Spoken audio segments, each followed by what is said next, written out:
Salute, MobTube. How's everybody doing today? I'm sure everybody's excited. It's Friday. Even though we don't celebrate weekends the way most people do. That's all right. My shirt all wrinkled? See, I have this issue now. When you have so many shirts stuffing up your closet, it's impossible to let them hang freely, so to speak. They're all bunched up against each other, and then this happens. Look at me, I'm wrinkled. Oh, well. Yeah, that's going to drive me crazy. Let me see. Let me shout some people out. Miss Can't Be Wrong, David Gallant, Jesse Roth Jr., Jason Mikesell, Casey Robinson. Let's see. Michael Hensley, we love you too, my friend. Mike Fleming, Bob Miller, you're a stuck. You're a stuck. You must be from the other side, because your is not spelled correctly for that statement, and you're a stuck doesn't make any sense. So, all right. It's a good way to start off the show. The Tone, what's up, bro? Are you talking about Miss Can't Be Wrong's podcast? Yeah, I was surprised when I heard her, but I'm glad I got to. There is the National Addiction Depression Hotline. Write those numbers down in case you need them. Oop, that reminds me. My buddy Miss Can't Be Wrong. So he's got my back. Let's see. There you go. Who else we got? Jersey Girl 732. Hello, how are you? Puggy Feinstein. Frankie Rizzo. I think I might have already shouted you out. Thank you, Tatone. I'm sure you do as well. You look marvelous. So, Jason, it drives me crazy. And I can't believe that grown people haven't mastered it yet. You know what I'm saying? It's a pretty simple concept. It's a pretty simple grammatical rule, but they can't get it. Jersey Girl 732 $9.99 super sticker. Thank you, Jersey Girl. I appreciate that. So let's see. I know I was thinking before the show. I said, I know today is the day. Today is the day it's going to happen. Many of you are wondering what I'm talking about. I'm talking about the fact that I just know in my heart that somebody is going to grab the link and share their story of addiction and or recovery. I know it. I can feel it in my bones. Which one of you will it be? It's like a slot machine. Spin the wheel, see who it lands on. Can I just pick somebody? How about that? How about if I pick somebody? Since according to so many people, I have all this power, and I can make people do whatever I want them to do. Let's see if that actually works.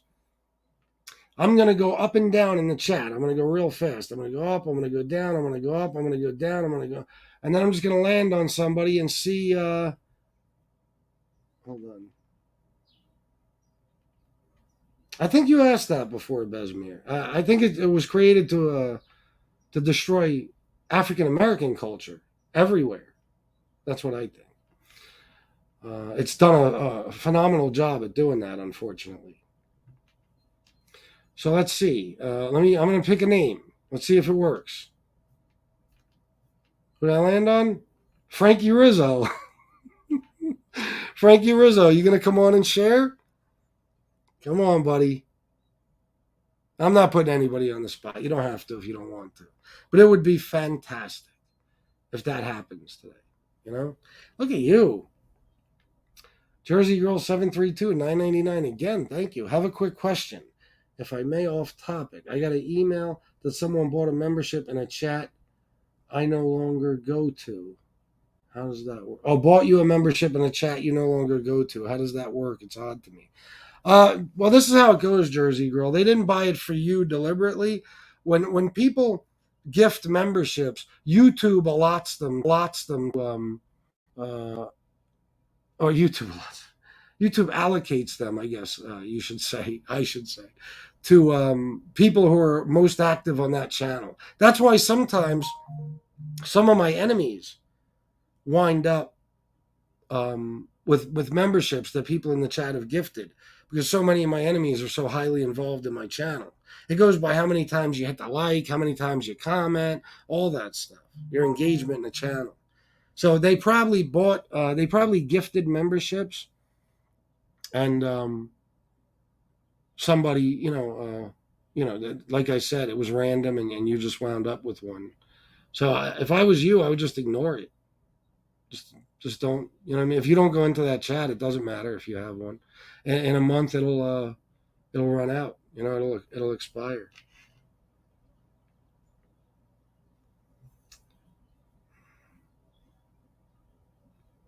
Wait a minute. Unsubscribe from channels you do like. That's how it happens. Don't like. There you go.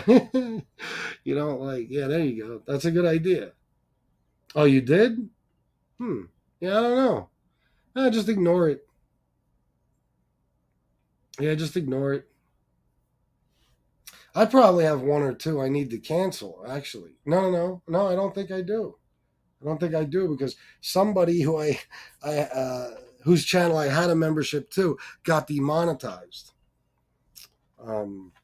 for putting pictures up of people and then abusing them endlessly, especially their what do they call it in YouTube? Intrinsic attributes. So that person got demonetized for that. Therefore, my membership came to an end without me having to end it.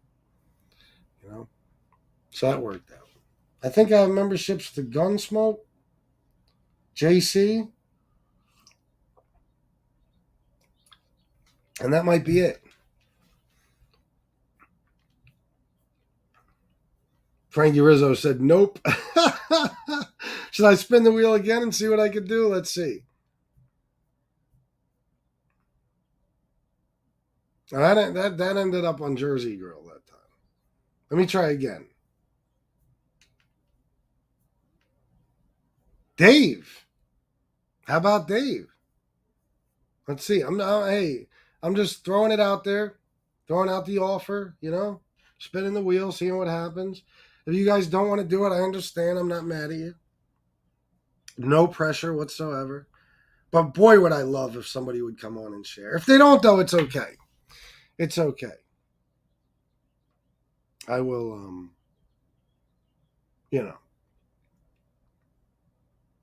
I just got an idea. For what to talk about. Wow. Huh. Yeah, maybe I'll go into that if nobody wants to share. This is what I do, guys. Sometimes I just press the fucking button, and see what happens. All right, guys, you're going to have to give me about 1 minute. And you know why, right? Because I have to go change this shirt. Otherwise, I'm going to lose my shit. Give me 1 minute. I'll be right back.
Much better. Much better. You know me, guys. I can't have that. Now, usually, I would try on a shirt, check it out in the mirror, and make sure it looks good before I put it on. Make sure there's not a lot of wrinkles or none. if possible. And then, that's how I make my choice. I say, okay, I can wear this one today. But before the show, I actually had a Hillfigure shirt on that I didn't feel like wearing. So 2 minutes before I hit live, I ran upstairs and put the 3 years sober shirt on. It was a big, giant mistake. Yeah, I did a wardrobe change midstream. Take the high road, high FPS, and shot. Yeah, yeah. I won't get into that on this show, but that was one of the funniest fucking things I've ever seen. Giving credit to somebody for taking the high road when they're doing the most low life things imaginable to a guy who didn't do anything to him but be a friend, and then just want to end that friendship. That was great. So I love the name Take the High Road. Yeah, if anybody doesn't know what I'm talking about, check out my community post. Dave, I'm actually out of state and not at home and can't come on at the moment. I would like to. Thank you again, Chris, for helping me out today. Don't even mention that, bro. It's all good. One day I will come on in the future. Anytime, bro. Anytime. It's all good. I don't need somebody to share. I would just like it. I would like it. Jesse Roth, FBS, if you do one of these shows when I'm at home with my laptop, I'll share, but typically at work. It's all right. No problem. No, Mike Fleming. It crossed my mind, but I said no. No, and you know what? Listen, anybody who does decide to share, if and when they do decide to share, my advice to you would be to not tell anybody who you are. You know what I mean? Change your screen name to something silly, whatever, and come on that way. Don't show your face. Don't say your name. Because we are in a community full of lowlifes. Unfortunately, animals who will actually use somebody's addiction and recovery story against them, like they do with me, for example. So I don't want to put any of you in that situation. Hold on. Oh, look at this. There you go. Dr. Phil, Dominic Santini. Psychopaths are more likely to use filler words and sounds like and while many people use sounds to avoid an awkward silence. Psychopaths use them in an effort to appear sane. Bro, I'm with you. I'm a psychopath. Let me see. Let me think about that. Yeah, I'm a psychopath. You know who else uses and people who think before they speak, rather than awkward silence. Like if I were to say, gee, what do I want to talk about on the show today? I know. I'll talk about DUI, for example. Yeah, it's what happens generally when people are thinking before they speak.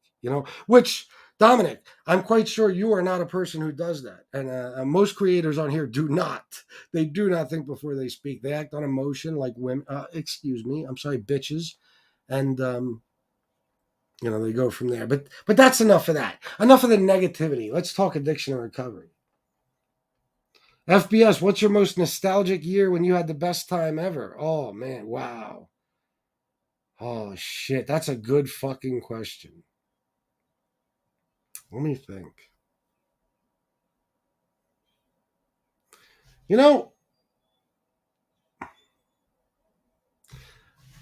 Without a doubt, I'd have to mention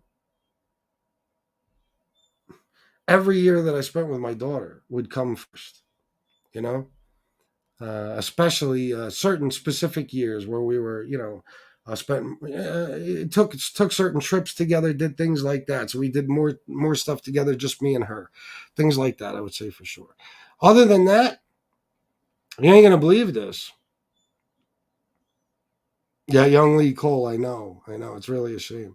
Other than that, I'm gonna say, yeah, you're not gonna believe this, but I'm gonna say last year, without a doubt. Last year, and I'll tell you why in a minute. Dominic Santini, FBS, as a psychopath, you are emotionally unintelligent. The one emotion you do have is anger. Well, Dominic, I'll tell you what, since I'm so unintelligent, I'm going to, even though this is an addiction recovery show, I like to challenge assholes because chances are I'm 1,000 times smarter than you, Dominic, and I bet you I could prove it if you come on this show right now and debate me. So I'm going to drop the link right here. And you're absolutely wrong, bro. Anger, especially compared to other content creators, it's not even an emotion I use often. Generally, even when I'm bashing people, I do it out of humor. I do it to be funny. FPS, as I say, but you're emotionally. Yeah, I want to see. I want to see. And Dominic, remember this when you're watching different shows on MobTube, and you see one where a guy, I don't know, who recently got let go, I guess you could say, by a friend, and since then has done show after show after show after show, trashing him and even threatening his family. And then tell me who's emotionally unintelligent and whose only emotion is anger. Much respect for what you do to try to help others in this forum. FBS, totally a stand-up guy. Thank you, Lance. Oh, by the way, Lance, I'm sure a lot of you saw that many wrenches had been handed out. Last night, my friend Joey Dimes, he gave me a list of people that he thinks deserve wrenches. And once I looked at that list, I was actually shocked that not many people, or should I say, a lot of people on that list, I was shocked that they didn't already have one, because they should. So I spent 2 hours going through live chats from my previous shows last night and just handing out wrenches, So a lot of new people got wrenches. Al Anastasia, salute FBS salute FBS and salute to sobriety in the chat. Salute to you too, bro. I believe you got a wrench also. Let me just check and show you guys something because I'm shocked. I'm shocked that a psychiatric expert and a person who claims to be so much more intelligent than me did not grab the link when I called him out for a debate. Look at that. Nothing. Nobody down there. Dominic, I guess you're in over your head and you know it, huh? Of course you do.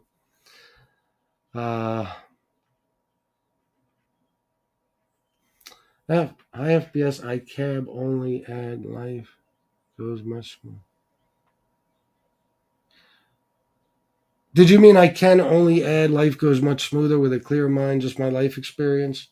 Oh, yeah. Without a doubt, it does. It does. Yeah, you got to have a clear head. That's why, not just when it comes to like things like addiction and recovery, where you're in the recovery process, you're no longer using drugs and alcohol, and you can think with a clear mind. There's nothing like that. It's priceless. But also, in reference to all this anger talk that's going on, people who are angry all the time cannot think with a clear head. They think with emotion because they're always angry, and they make mistakes. They make lots and lots of mistakes. That's what happens. But Timothy, I agree 100%. Franks and beans. I'm giving up beans and sticking with Franks only. I've been addicted to beans for too long. All right. Oh my God. Brian Bozak, FBS, I think you are going tremendously super duper on both your shows. Sorry for the kindergarten teacher vocabulary, bro. Oh, it's all good, man. It's all good. Thank you. Thank you for that. I'm doing my best, That's all we could do is our best. Pasta patate. Just noticed I had a wrench, LOL. Thank you, LOL. I'm a boomer with tech, though. I have no clue how to use it. It's very simple, pasta patate. When you say you see a bad guy in here, like Dominic Santini, a guy who's only here to be negative and start trouble. And there are people much, much worse than him. I'm just using him as an example. You just click on their name, okay, in the chat, in the live chat, and it'll say put user on timeout, hide user on this channel, something like that. If you put them on timeout, I think they're out for 3 minutes. If you hide them, they're blocked permanently. So, I think that's pretty much it. And I give discretion to anybody who wants to, who has a wrench. I'm not going to sit here and tell you who you can block and who you can't block. I trust your judgment, you know? Just don't block any good guys. Yeah, Miss can't be wrong. I don't understand for the life of me why he ever lost it. What happened? Is that because he accidentally got blocked? And then, oh, that's probably why. Yeah, I didn't, I would have never taken War's wrench. War is my brother. I love the man. I think he's a good guy. I admire him in many, many ways. And I think he's an honorable person. I would never take his wrench. So, War, if you were offended at all, please accept my apology. I don't focus, I should say. I can't. It's impossible. So, it never occurred to me after you got blocked accidentally that you lost your wrench.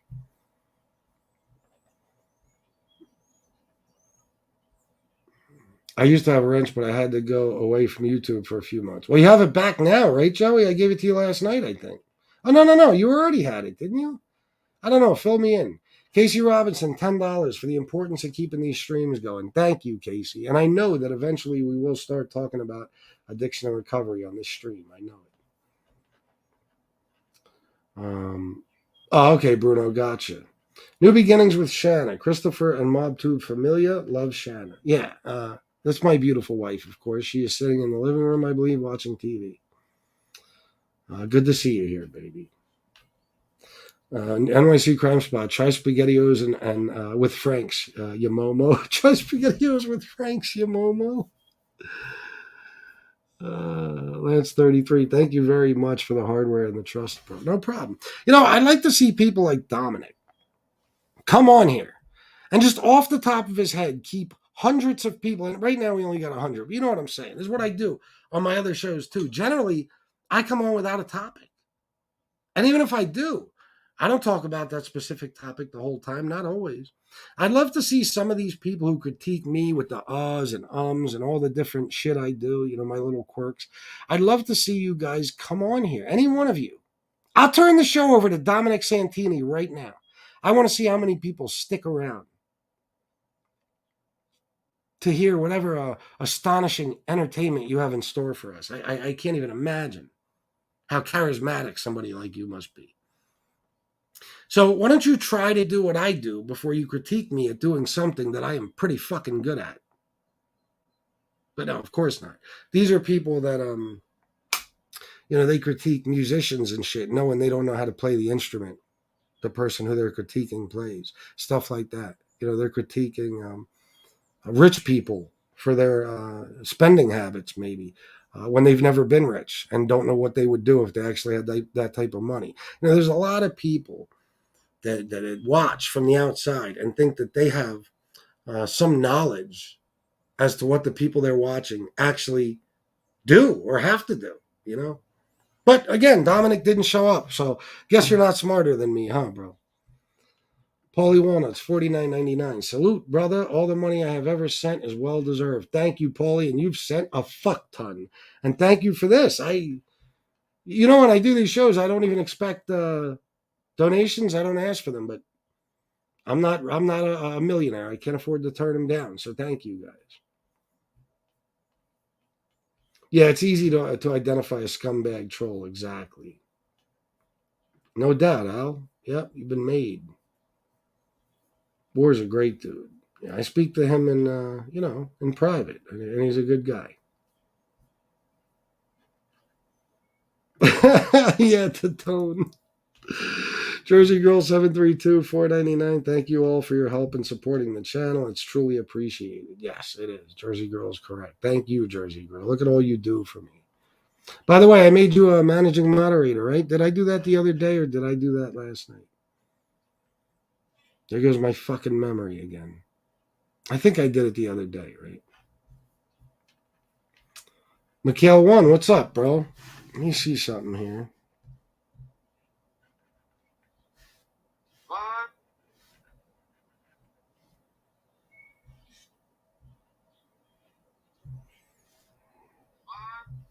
Fucking FBG butter.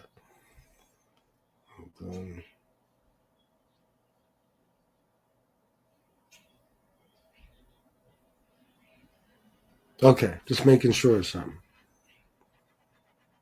It's a shame that clowns like Dominic use a forum like this to lash out at someone trying to help others. Yeah, I'd like to have a psychologist or a psychiatrist break down the reasoning for a guy who knows none of us, who I don't believe has ever even been in my chat before, to come into a positive show, all positivity, addiction and recovery, and say horrible things about me. I wonder why.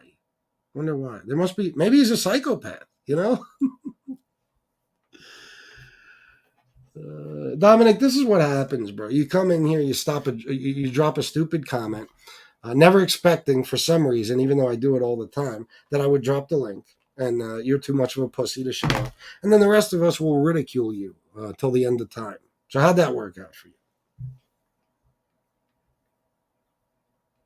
Maybe Mob Rat's exposed as a racist and a fat rat. I'm not gonna say anything bad about the guy. I just think that super chat he sent earlier to Sofa is one of the funniest things I've ever seen in my life. Talk about tone deaf. Oh my God, tone deaf. Wow. So, all right, guys, let's talk about this, the subject at hand. Hold on, let me see something.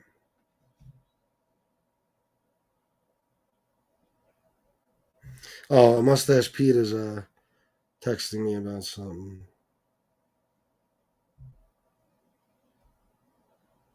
Wait a minute, hold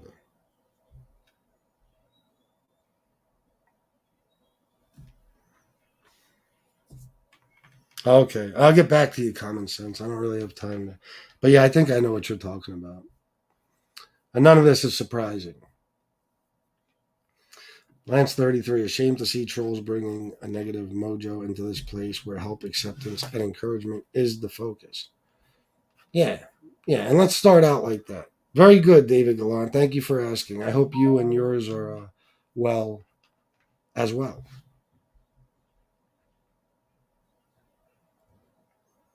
Oh, look at this. Steve Blair, $10 from behind you 100%. Thank you, Steve Blair. That means more now than ever. So thank you. Thank you. I appreciate that. And Joey Dimes, yours earlier was hilarious, bro. All right, so let's talk about some addiction and recovery stuff. Let's see how well I do off the top of my head. This is when Dominic. Right now, I'm thinking. This is the awkward silence that you said. Yeah, yeah. I'm not doing. This is awkward silence. This is what happens when a guy thinks. Okay, so let's talk about the stigma behind being a drug addict or an alcoholic, or both, cross addicted. You know, if you have that in your past, see, usually there is a stigma that will follow you anywhere where people are aware of your history. You know what I'm saying? Whether it's in your community, at your place of work, at any type of family gathering, whatever it might be. You know, the stigma. And I'm not talking about that you're at a family gathering and the people there, you've hurt them and they look at you a certain way because of that. No, no, no. I'm talking about the way people look at you just for being an addict or having an addiction issue.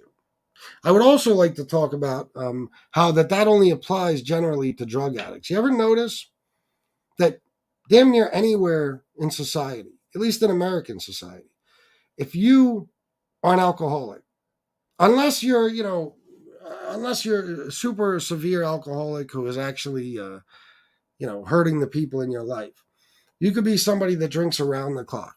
You ever notice no one thinks much of that? It's like, it's all right.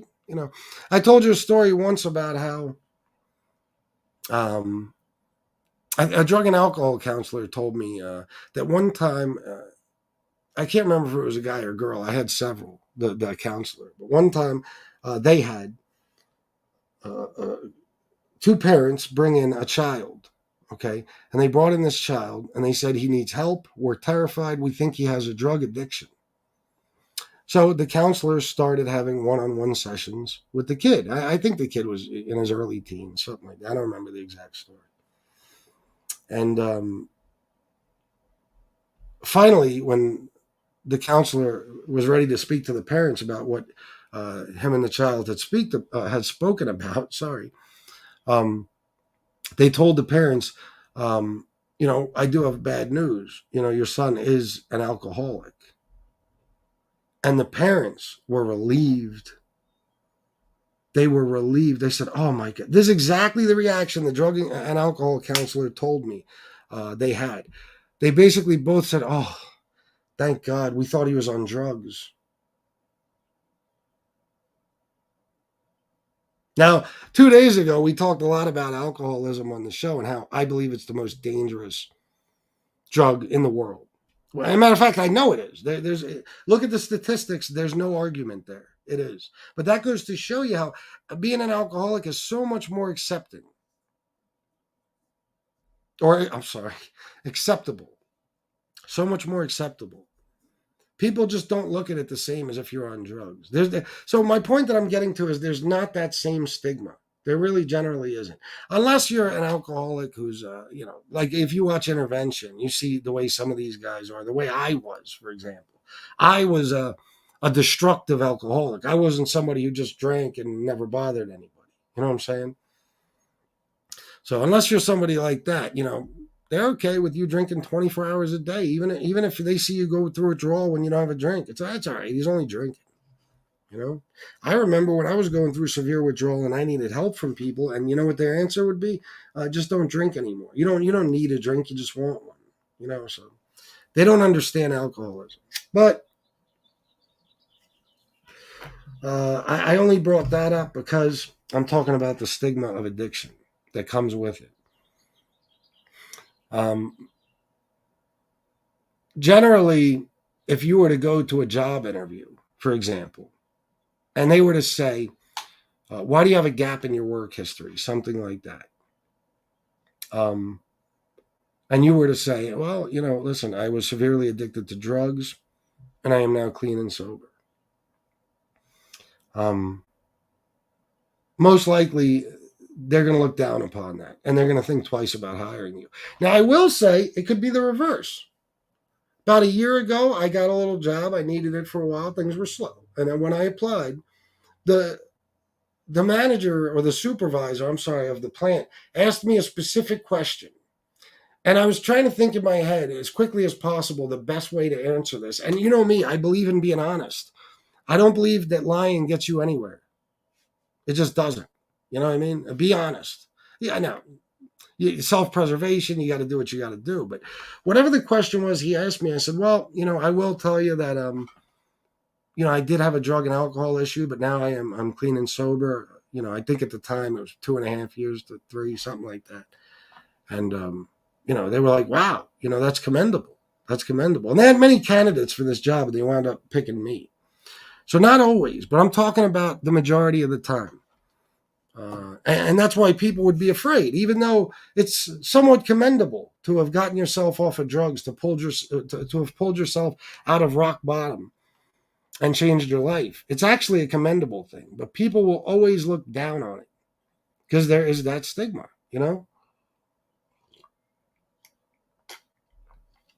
There is. If somebody knows, for example, actually, it depends also on what you're doing. Give you an example. The stigma can change, or it could be, there could be variables. Like, for example, when I was a powder cocaine addict, nobody really looked at me like I was any type of fiend. Nobody did because it's powder, But I had friends and shit who smoked crack, and if you're a crackhead, you're automatically looked down upon. Now, you're still a person, right? You're still a person who wants to do the best you can in life. But you made a mistake. You tried the wrong drug, maybe one too many times, maybe only once. Now you got addicted to it. You've heard me say that addiction is a choice to some extent because you made the choice to use the drug and you knew it was addictive, right? But once you're an addict, I have a hard time believing that any full-blown drug addict or even alcoholic is happy where they are. and doesn't aspire to be clean and sober or just in a better place someday. I have a hard time believing that.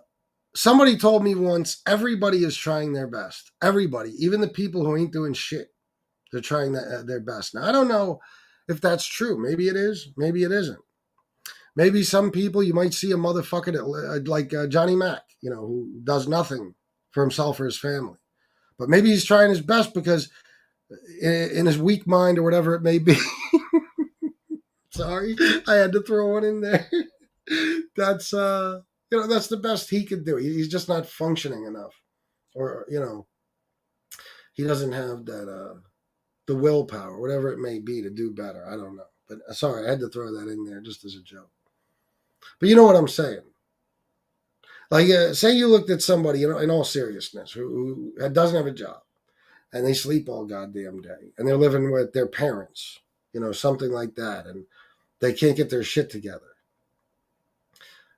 Drugs and alcohol or not, you might look at that person and say, why don't they try harder? But how do you know they're not already trying their hardest? How do you know they don't have a mental issue, something like that, that's holding them back? Clinical depression, for example, that's no joke.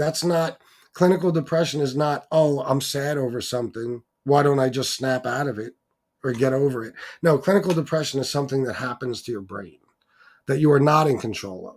And it takes control of your body and your mind, whether you like it or not. So it's the same thing with addiction. They'll look at say, a crackhead as a dirty, filthy person who really doesn't count in life and will never be anything more than a drug addict. But what do you know, really, unless this is somebody you know and love? And this is why a lot of families, no matter what drug addict family members or alcoholic family members put them through, they still stand by and support their loved ones who are struggling with addiction. Because when you really know somebody, you know what their dreams and aspirations are. You know that this is not where they want to be in life. Because you know them. In some cases, maybe you're their parents. You raised them. You don't picture a 20-year-old crackhead when you see him. You picture your little boy when he would tell you he wants to be a firefighter when he grows up. Something like that. And that's why, a lot of people ask, why don't they just give up on him already? Because they love him to death and they know he could be more than that, But people in the public and in society in general will never look at a drug addict and say those things. Say that, although my first instinct is to judge that person, how do I know who they truly are, what they're capable of, what they could become if they got clean and sober? You know what I'm saying? What accomplishments they might achieve? How do I know that they're content? They can't be. Like you say, you see a heroin addict who's been sleeping in an alley or somewhere in Kensington for months. And if you just look at his daily actions, it looks like his only aspiration in life is to get his next fix. Well, how do you know? How do you know his main aspiration isn't to get clean? And he just hasn't gotten to the point where he's strong enough to go seek help, or something's holding him back from it, or he just doesn't know how to find the resources necessary for him to detox. You don't know. You don't know these people. You don't know us. You don't know me. People think they do. They think they do. But they don't. So there will always be that stigma, and it's a shame. I'll give you an example. A lot of the time, I'll say a lot of times, since this whole MobTube thing has started, and a lot of people have decided to make me a target of theirs, they will constantly call me a junkie and a drug addict. And then they will call my whole chat. Remember, Tony Pizza used to do it all the time, which is hilarious coming from him, but his whole chat is junkies and lowlives. First of all, you have no idea what you're talking about or the people you're speaking of. You don't know what they're about. But secondly, it's used as an insult. It's used as an insult because there is that stigma to it. When you call somebody a junkie, you're basically devaluing them. You're telling the world that they're worthless. They're nothing, because most people hear the word junkie and they think of a bad person. They think of a crook. They think of a thief. They think of a criminal or a prostitute, and somebody who only cares about getting their next fix. And that's not the case. You can't paint everybody with the same brush. And I know there'll be some dickhead who says, "But you call people junkies." No. Listen, I am Chris Lodrago. I am FBS. Okay, I come at people hard once they've disrespected me. And if you use my past with addiction to disrespect me, and I know that you are a current active drug addict or alcoholic, then yeah, I'll throw it back in your face. So don't use that. Don't even try to say that I do what I'm speaking of right now, because I don't. Okay, I don't. There's people in this chat right now, or they might not be here right now, but they usually are, who especially lately, have disrespected the shit out of me. But I refuse to block them or ban them from the show, because I don't look at them as some fucking filthy drunk or some scumbag heroin addict, or, I don't look at people that way. See, that's the difference. When you've never struggled with addiction, you could be on a high horse. You could be on a high horse and you could, like I said, paint everybody with any type of addiction issue with the same brush. They're all junkies. They're all drunks. They're all winos. They're all this. They're all that. But you don't know who they are. You don't know who they are. The people who talk about us, do any of them really know us? No. Even the people who watch me every day, they think they know me. They think they actually know who I am as a person. But none of them have actually spent time with me in real life. None of them have been to my home. None of them have seen the things that I do, to help people. Or they just refuse to believe it because they don't like me. And they do the same thing with you guys. If they want to bash us, they'll paint everybody in this, or they'll, and let me just say, I'm sick of using that stupid fucking cliche. They'll make us all out to be these low-life junkies just because at one time or another we may have suffered with an addiction. And the funny part is, and this is why I do what I do sometimes, and I use some pretty nasty words, because most of the people who are doing this have an addiction of their own, but it's not visible. Like there's one content creator. Well, you know what? I won't get into that.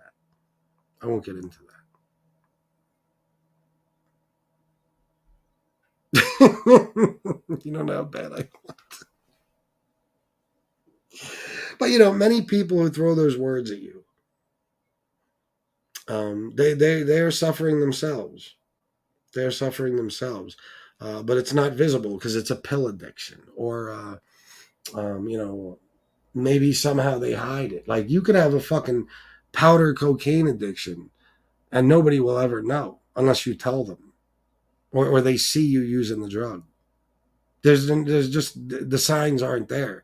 Somebody, like, when I first used cocaine, yeah, you could see my jaw's going back and forth. I'm geeking out. I'm uncomfortable. I'm anxious.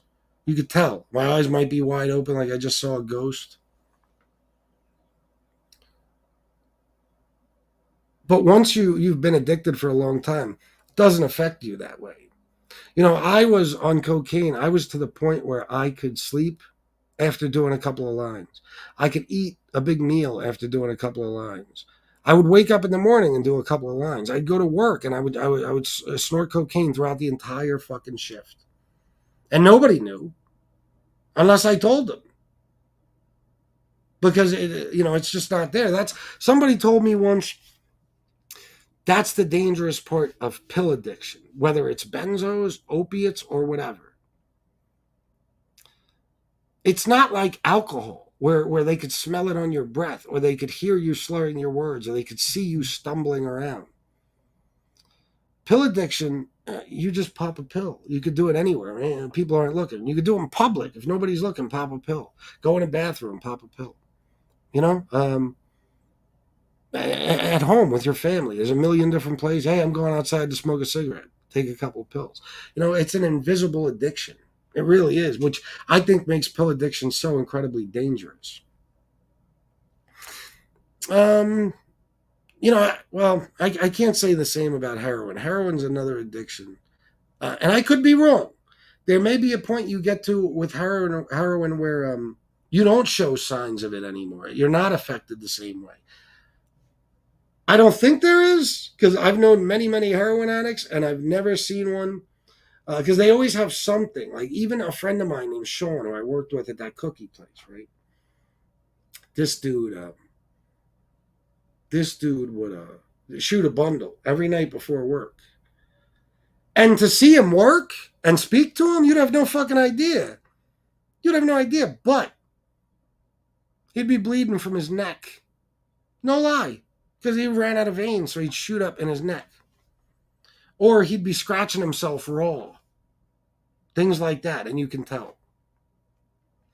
But not everything. Not everything's like that. And powder cocaine and pill addiction, I think, fall right into that category of invisible addictions. They do.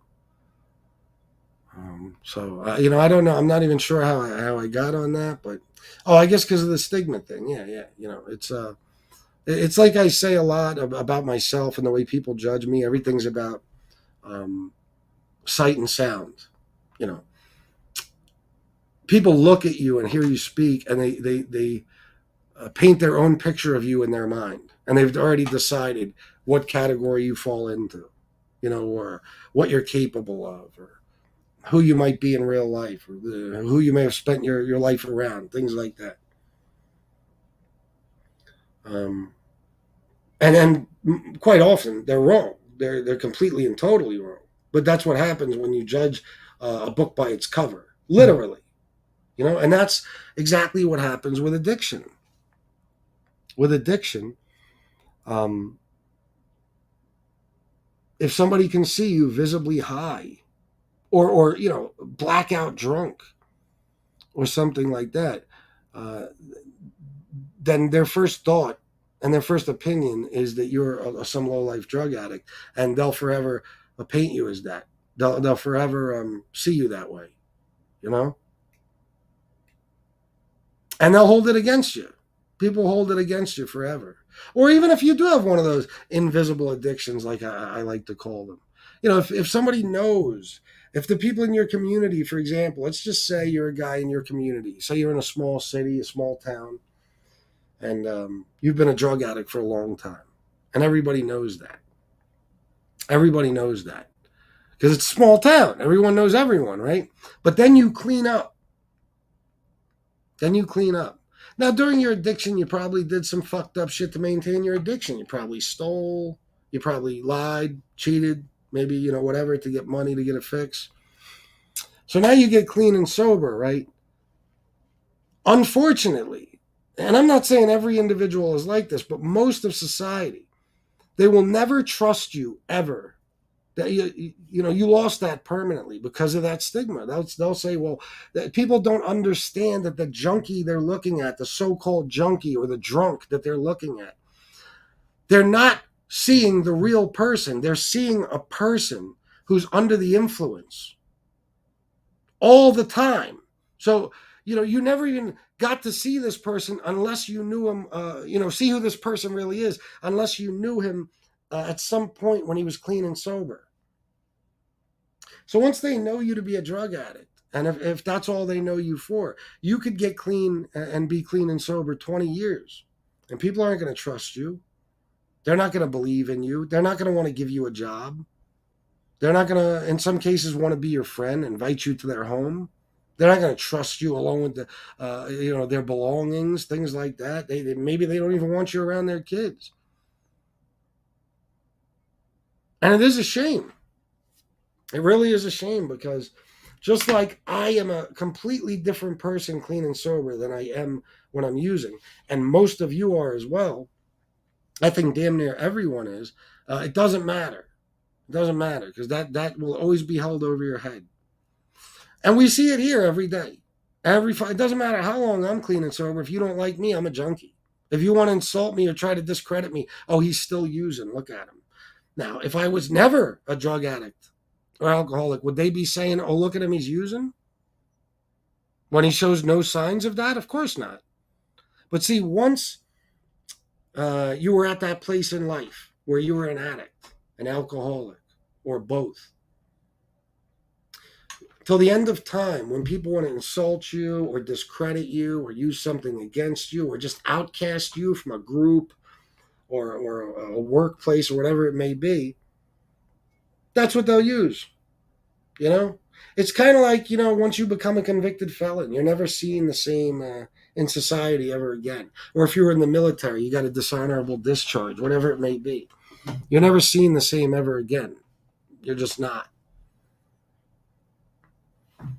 Mike Fleming, let's be honest, FBS, you're still an asshole. JK, bro, you're a good guy. No. I'm an asshole, Mike.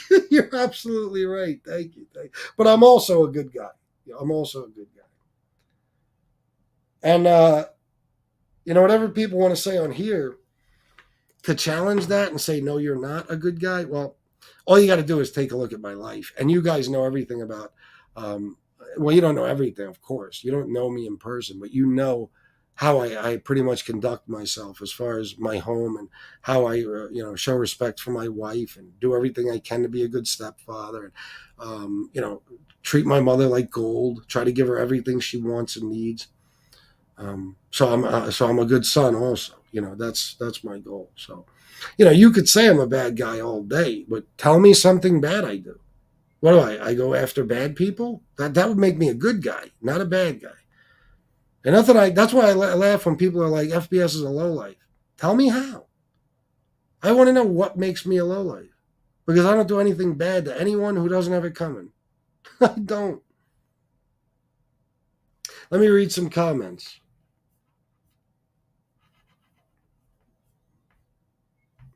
Don Berlin, I love hearing from you, bro. I hope you're feeling better. The last picture I saw of you, you look like you were on your last legs, my friend. I guess I could say. And you worried me. I hope you're feeling better. I hope you are. Hold on. Before I get to Don's, I see one above it that Otis Driftwood, bro, when you don't have those pills, you're fucked. You're sick, just like heroin. That's a good point. I'm not sure if this is the point you're making, but I think it is. That I guess that would make it visible, even though it may be an invisible addiction while you're using them.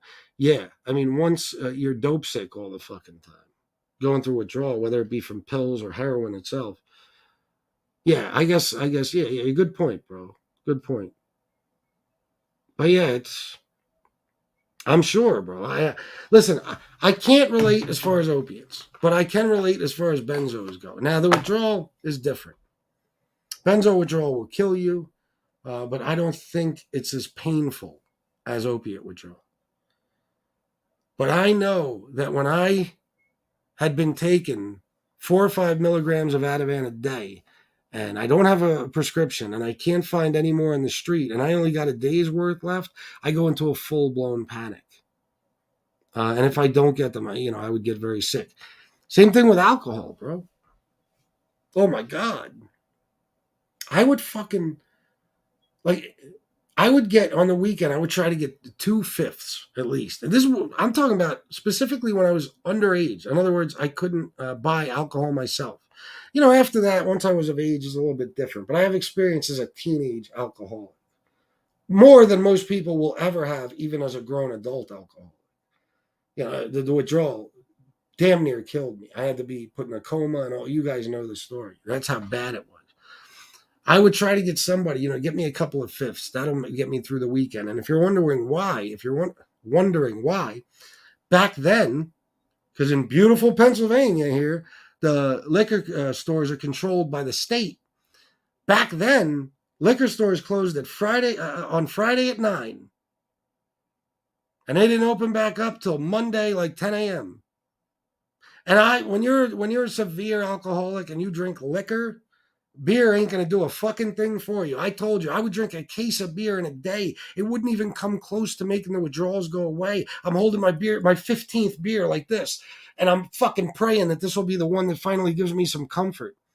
And as I'm drinking, I'm pissing it out. I'm pissing it out. So it's like, when you're a severe alcoholic, beer ain't gonna do a fucking thing for you. You're fucked, unless you get some liquor, or unless you have some super capacity for just and some talent for downing dozens of beers at a time. It's not gonna help you. So I would make sure that I had a couple of fifths to get through the weekend. But say Sunday rolled around and I was halfway through my second fifth, I knew that I was fucked, because that second fifth would not be enough for Sunday. Not to keep the withdrawals away and all that stuff. It would not. So what would I do? I'd start calling anyone and everyone. You got any liquor at your crib? I'll pay you. I'll give you 3 times what it's worth. And I'll give you enough to buy 3 more bottles, whatever you got.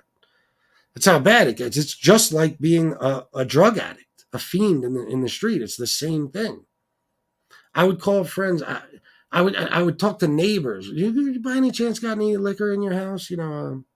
Whatever excuse I had to make up. I'll pay you whatever you need for it. Because you have no choice. If you don't have it, you're going to die. Don Berlin, most often, those that call us junkies and drunks often are projecting 1 finger forward and 3 fingers back. Exactly. Sadly, they look in the addiction mirror and don't see their own image. Yeah, it's very true, bro. It's very, very true. It's just flat out denial. Yeah, people, I've seen people on here, several, let's be honest, guys, we all know. There's at least, off the top of my head, 2 very, very severe alcoholics, at least 2, and 1 very, very severe opiate addict. There's actually another one too, but that don't even matter. They refuse to admit that they have any type of problem. And then they'll laugh at you and make fun of you for even insinuating that they might. You could see a person come on here drunk at all hours, whether it be noon or midnight, whether it be 6 p.m. or 6 a.m. They're drunk all the time. But then when you say, I think this person has an alcohol problem. Oh, you're just saying that because you were an alcoholic. So everybody who drinks, according to you, is an alcoholic. No. Everybody who drinks is not. Alcoholics, they're alcoholics, and I calls them like I sees them. So, yeah, we see it in everyday life too, not just on here, but, we see a good example of it on here, a few good examples on a daily basis. But there's, perfect example. I had a friend, he would look down on me like, not like as a fiend, but he always, I could tell that he kind of thought that I was weak in some way because I used cocaine, right? But this guy, when he was running out of weed, would lose his shit. He'd be the way I was with alcohol. He'd be on the phone with everybody. You got any, you know what I mean? Going crazy, trying to get some fucking weed. And I would look at them and be like, same type of addict, just a different drug. You're telling me I'm weak for being on cocaine, but you're equally as weak because look at how you're acting when you're running out. You're an addict too. Damn near everybody has a vice. These people that want to judge you. You know how many morbidly obese people just on MobTube have talked about me dying because I used to use drugs and alcohol? I mean, you're addicted to food. You're 500 pounds. So who are you to point your finger at anybody? Or people who drink, they will look down on drug addicts. Sometimes drug addicts look down on other drug addicts, like I was just talking about. If you only smoke weed, you might look down on people who do cocaine. But if you do cocaine, you look down on people who smoke crack. And if you smoke crack, you look down on people who do heroin. But most people have a vice. Most people on here calling us drug addicts are alcoholics or drug addicts. Most people in regular life, you can bet your ass while they're pointing their fucking finger at you, they drink throughout the day regularly. Drink in the morning, maybe, a couple of drinks at lunch, and from after work right until they go to sleep. But there's actually there's actually like what's the word I'm looking for? Like people see it as like a, I don't know if I want to say a hierarchy, but like a, I don't know. I don't know the word I want to use. But people feel as though, depending on their addiction, that they're better than another addict, even though you're both equally addicted. It's just to different substances. It's amazing. That's why I don't take many people seriously. Like, if a guy is calling me a junkie and saying I'm still using, and I know that he takes methadone and smokes weed and drinks, is that supposed to upset me, or am I supposed to laugh at it? I'm supposed to laugh at it, and that's what I do. But there are people out there who just want to paint you with that brush. They just want you to be seen as a junkie. So they'll repeat it over and over and over, and it's a shame. Or in some cases, it's not verbal, but you could tell maybe after you got clean and sober. Any of you notice certain people treat you differently than they did before you became addicted to anything, even though you're the same person now as you were before you got addicted? They just treat you differently after that.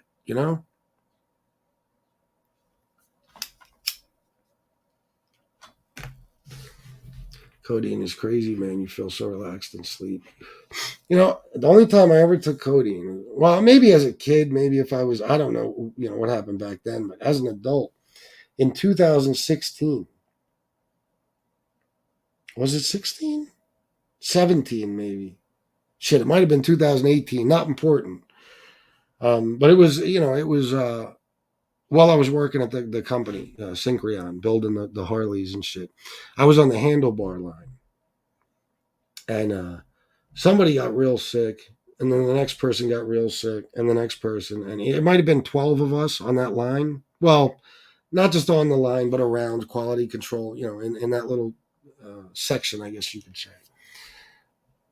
Eventually, we all got sick. And I wound up with a terrible fucking case of pneumonia.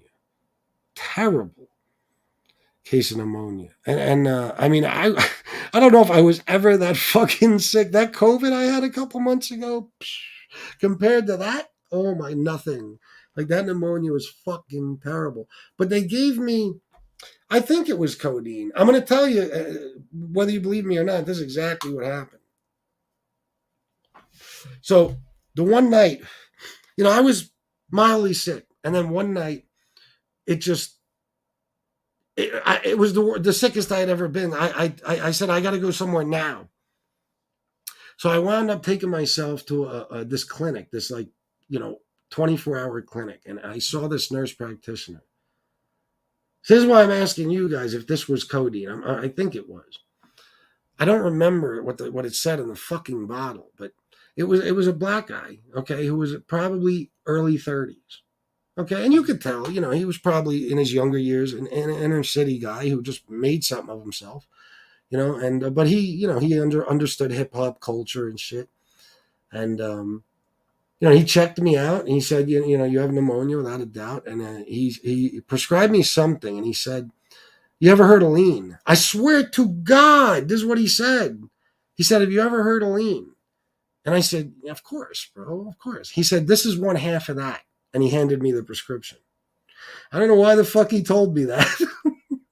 But was that, am I getting it mixed up? Is it codeine or is it, there's something else. I don't know. You guys will fill me in down here. I turned my older sister on and she said again, oh, I'm sorry. I turned my older sister on and she said again, and she just passed away a year ago and left a 5-year-old son who's now being taken care of by my family. Oh my God, that's terrible. That's fucking terrible, David. That's an extremely sad story, and I'm so sorry for your loss. Holy shit. I'm assuming there has to be a lot of guilt there, bro. That's got to be tough. All right, my Shannon just texted me and said it was codeine. Okay. Well, what's the other name? There's a name then. Shannon, what's the name of the prescription I got? Because it didn't say codeine, but I knew it had to be. What is it?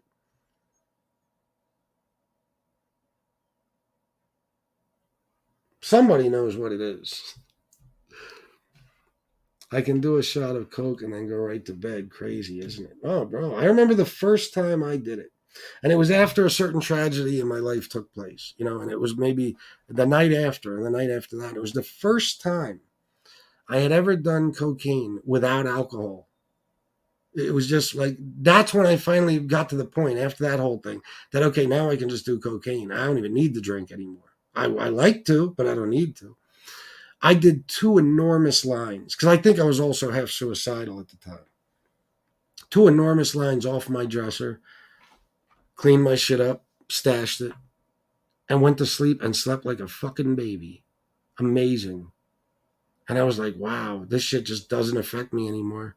I snorted coke all day long and I ate 3 meals a day, just like anyone. It's just not. People think that, they think that the simple signs will be there. He can't be doing coke, or he'd have camel jaw. He'd be wide awake and alert and running around like a maniac, or something like that. He'd be geeking out. He'd be paranoid. No, it's just like anything else. It's just, and see, what sets it apart is like cocaine.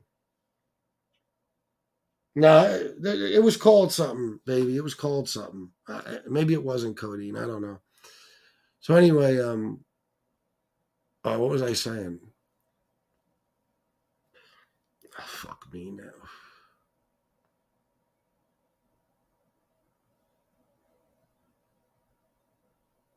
Okay, I think I know what I was saying.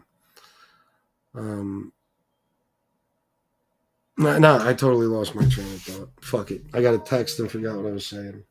Promethazine, Tony Ducks. Promethazine. Is that codeine? I don't fucking know. Is it? I don't know. Promethazine, that's what it was. I can't believe I just lost my fucking train of thought. God damn it. Fuck was I saying? Hold on. I'm going to remind myself right now. Thank you all for your help in supporting the channel. It's true. Shut up. Wait. Or, something like that. He'd be geeking out. He'd be paranoid. No. Okay. It's just like anything else. Yeah. It's just, and see, what sets it apart is like, yeah, there you go. What I was going to say is what sets it apart is with cocaine, there's no physical withdrawal. Okay. So even if you don't have enough of it in your system, you're not going to be, nobody's going to be like, oh, he looks like he's going through some sort of withdrawal, or, maybe there is a drug addiction there or something like that. You could have any amount in your system. It doesn't matter. If you did no coke that day or you did a fucking ounce of coke that day, it's not really going to make a fucking difference, Whereas heroin, it's different. It's different because dope, you build a tolerance. Okay. So you almost can never have enough, because let's just say you shoot a bundle a day.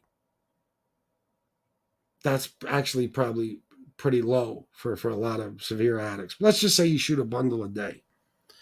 Okay, but one day you only have 7 bags instead of 12 or whatever, you're going to be going through withdrawal even though you have heroin in your system. It's not enough.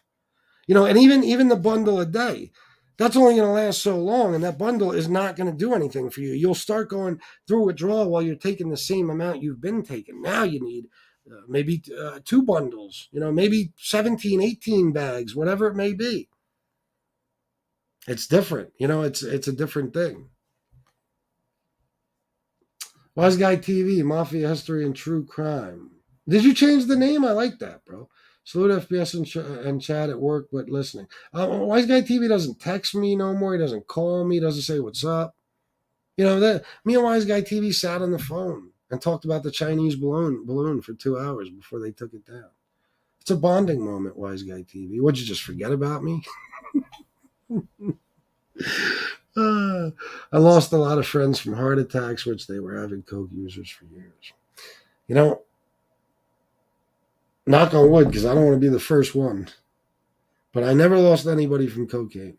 I knew one person who had a heart attack from it, but never lost anybody. And I know it happens. Maybe I got lucky. But I've lost many. many people to heroin and just opiates, oxy and shit. Many.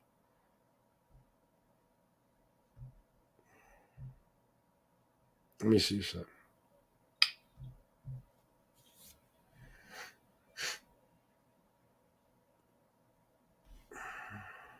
Oh shit! Look at this. Wait a minute.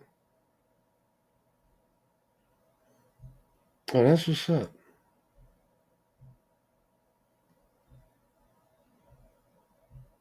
All right. Yeah, I'm gonna hit you up later, Jimmy.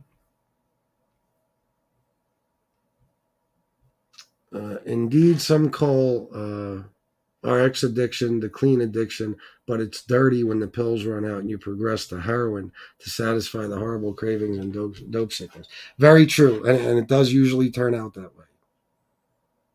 Because the thing about the opiate addiction, I've seen people go through it. You'll get it from the doctor. So the doctor's your drug dealer. He'll get you hooked with no problem. It benefits him. Kickbacks and everything else. That shit's real. Okay. The more prescriptions they give out, the more kickbacks they get. Whether it's in the form of vacations, merchandise, or just plain money. It happens every fucking day. Unfortunately, most doctors they choose that over their actual ethics and that oath they took, the Hippocratic oath. But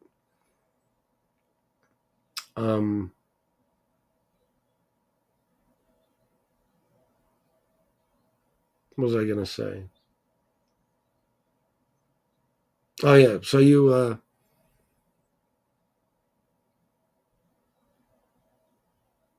I just fucked myself up, bro, because now I'm thinking about something else.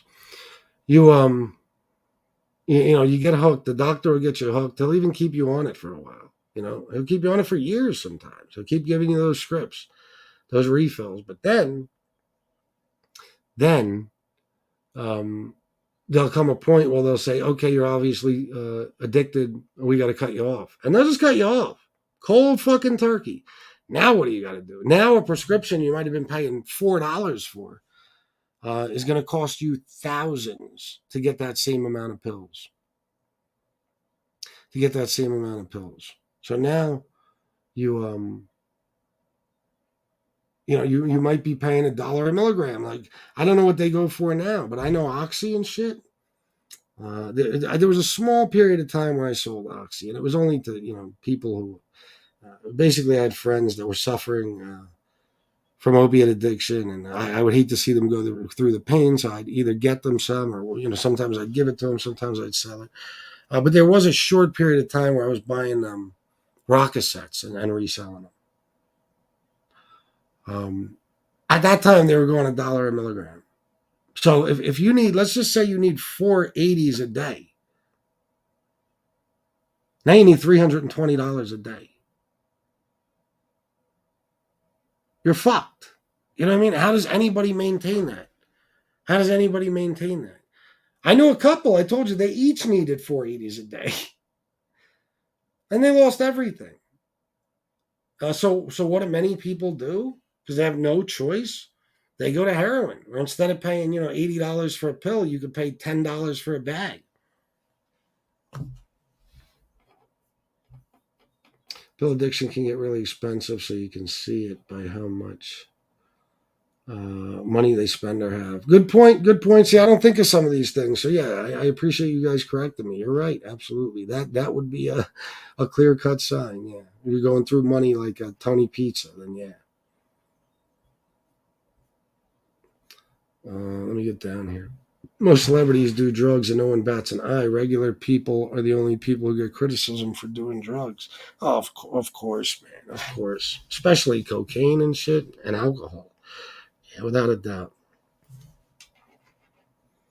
Thank you, Mike. I appreciate that.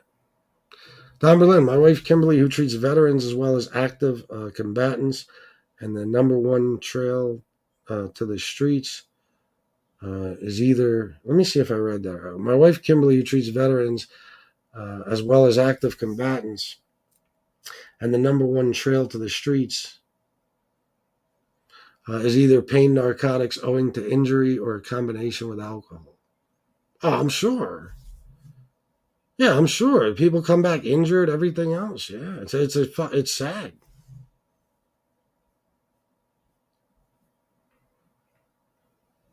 I'd argue pill addiction is legal and guys, kids. New Beginnings with Shen. A quick story. An older man was asked, "Why do you think you're an alcoholic and addicted?" He responded with, "I'm like this because of my terrible childhood," but then is not allowed to talk about that.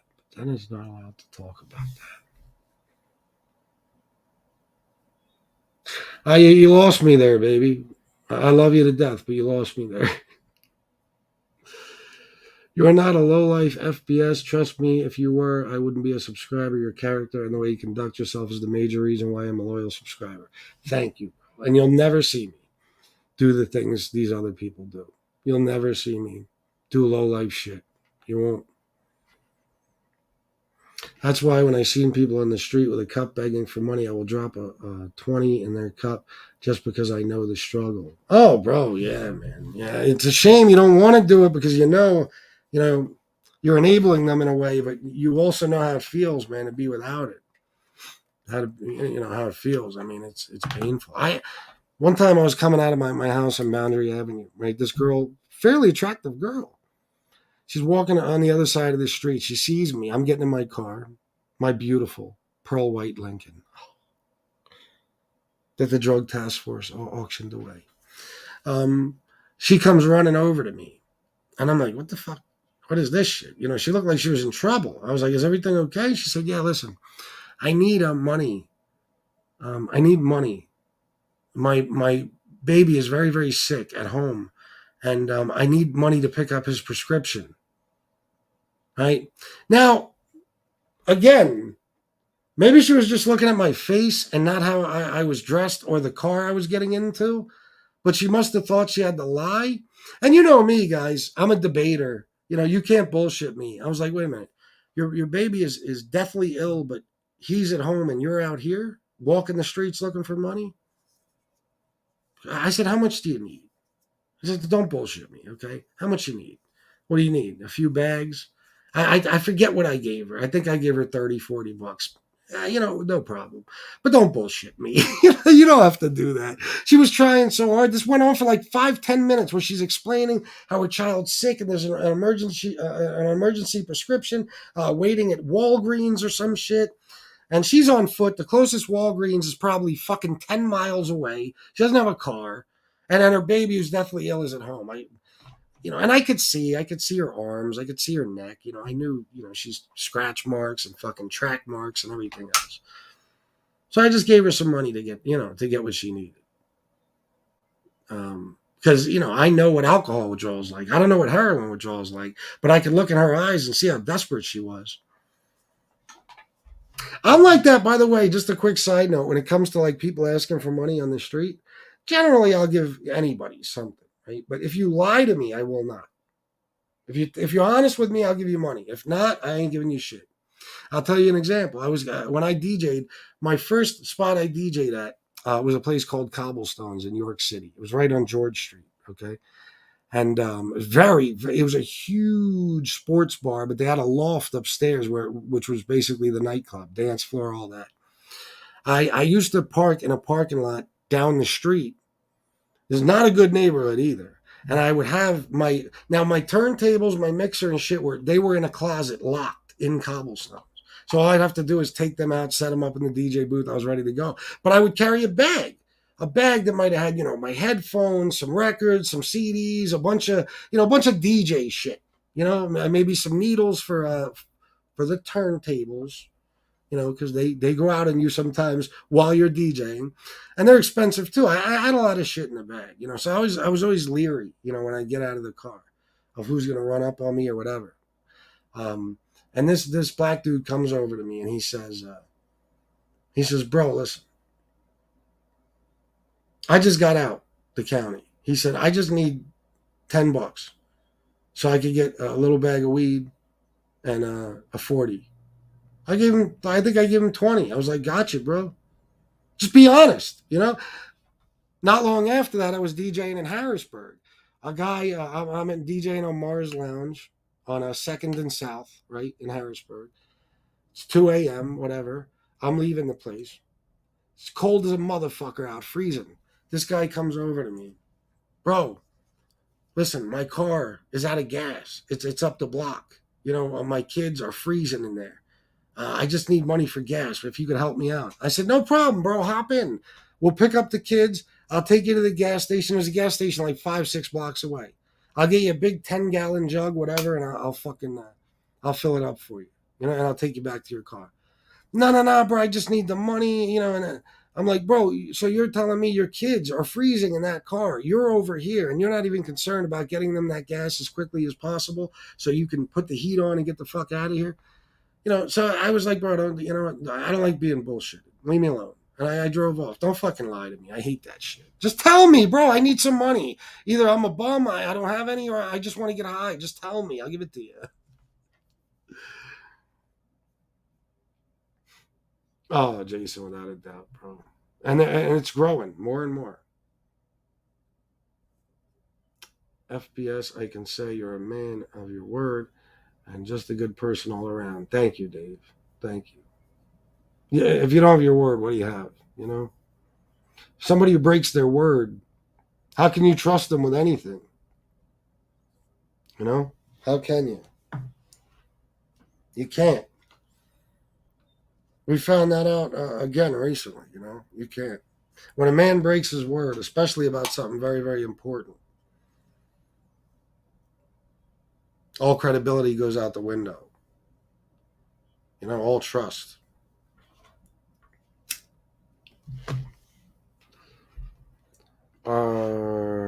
Used to get so worried when I started getting down to like 20 left.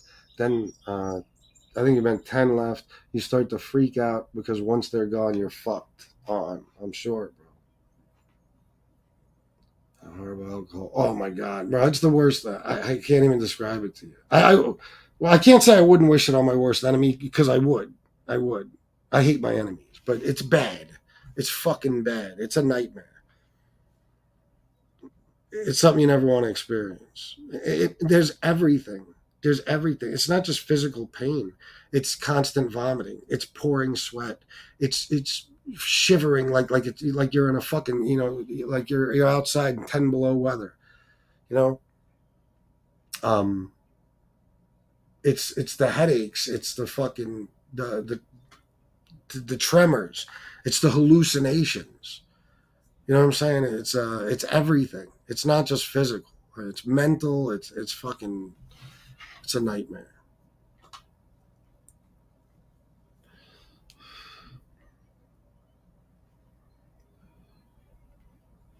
Let me see. My cocaine addiction never really caused physical withdrawal outside of the horrible feeling of coming down. I felt more mentally addicted than physical.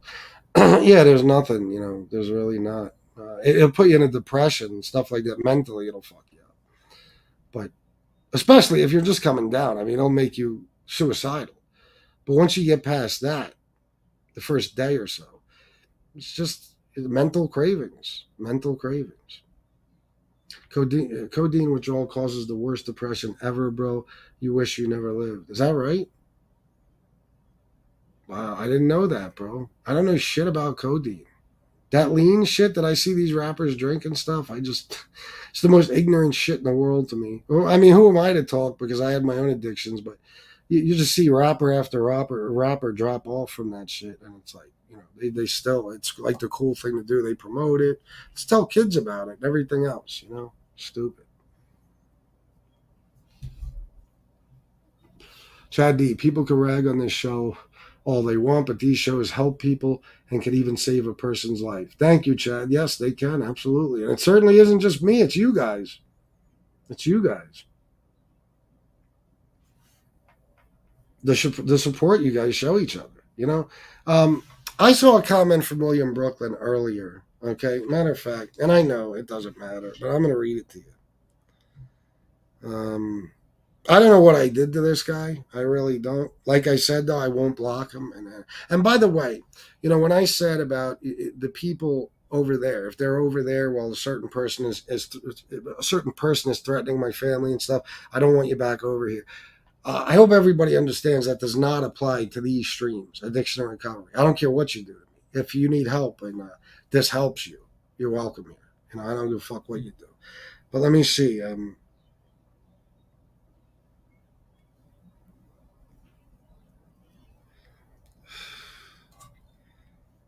Shannon says it's just Robitussin and codeine. It helps suppress your cough since it is a depressant opiate. Oh, shit. I did not know that, Shanna. I did not. So is let me see something. And I'll show you the William Brooklyn thing. The fuck did I just write?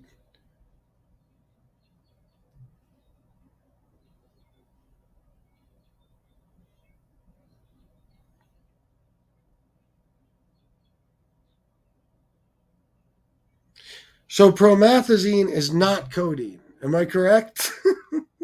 I don't know. I have no idea. Codeine and promethazine contains an opioid. Oh, okay. So it's the same thing, basically, right? Listen, guys, I don't know everything about drugs. Not everything. So anyway,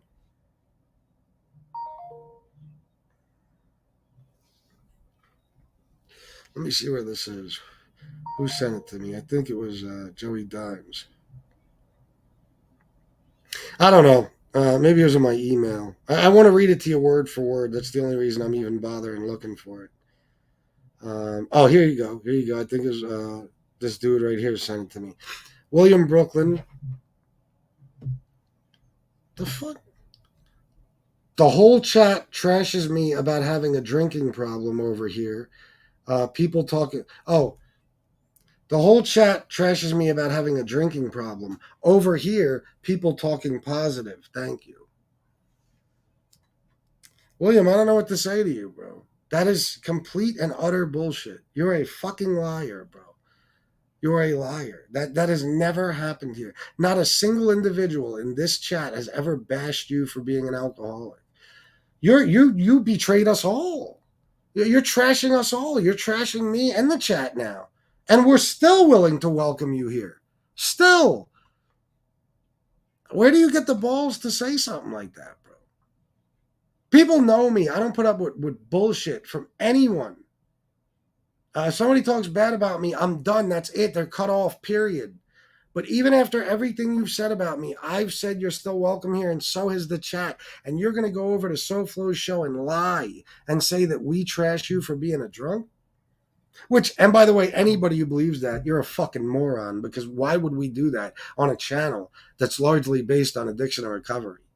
He's a fucking liar. But whatever, William. I don't know what your end game is here, but listen, as long as you attend addiction and recovery streams here, you're welcome to them. If you decide not to, that's fine. But you're always welcome. You're always welcome. I can't imagine a reason why you'd want to be on any of my other streams. But addiction and recovery, bro, you will remain unblocked, no matter how much shit you talk. That's how accepting we are over here. Oh, here's the rest of what my beautiful wife was saying.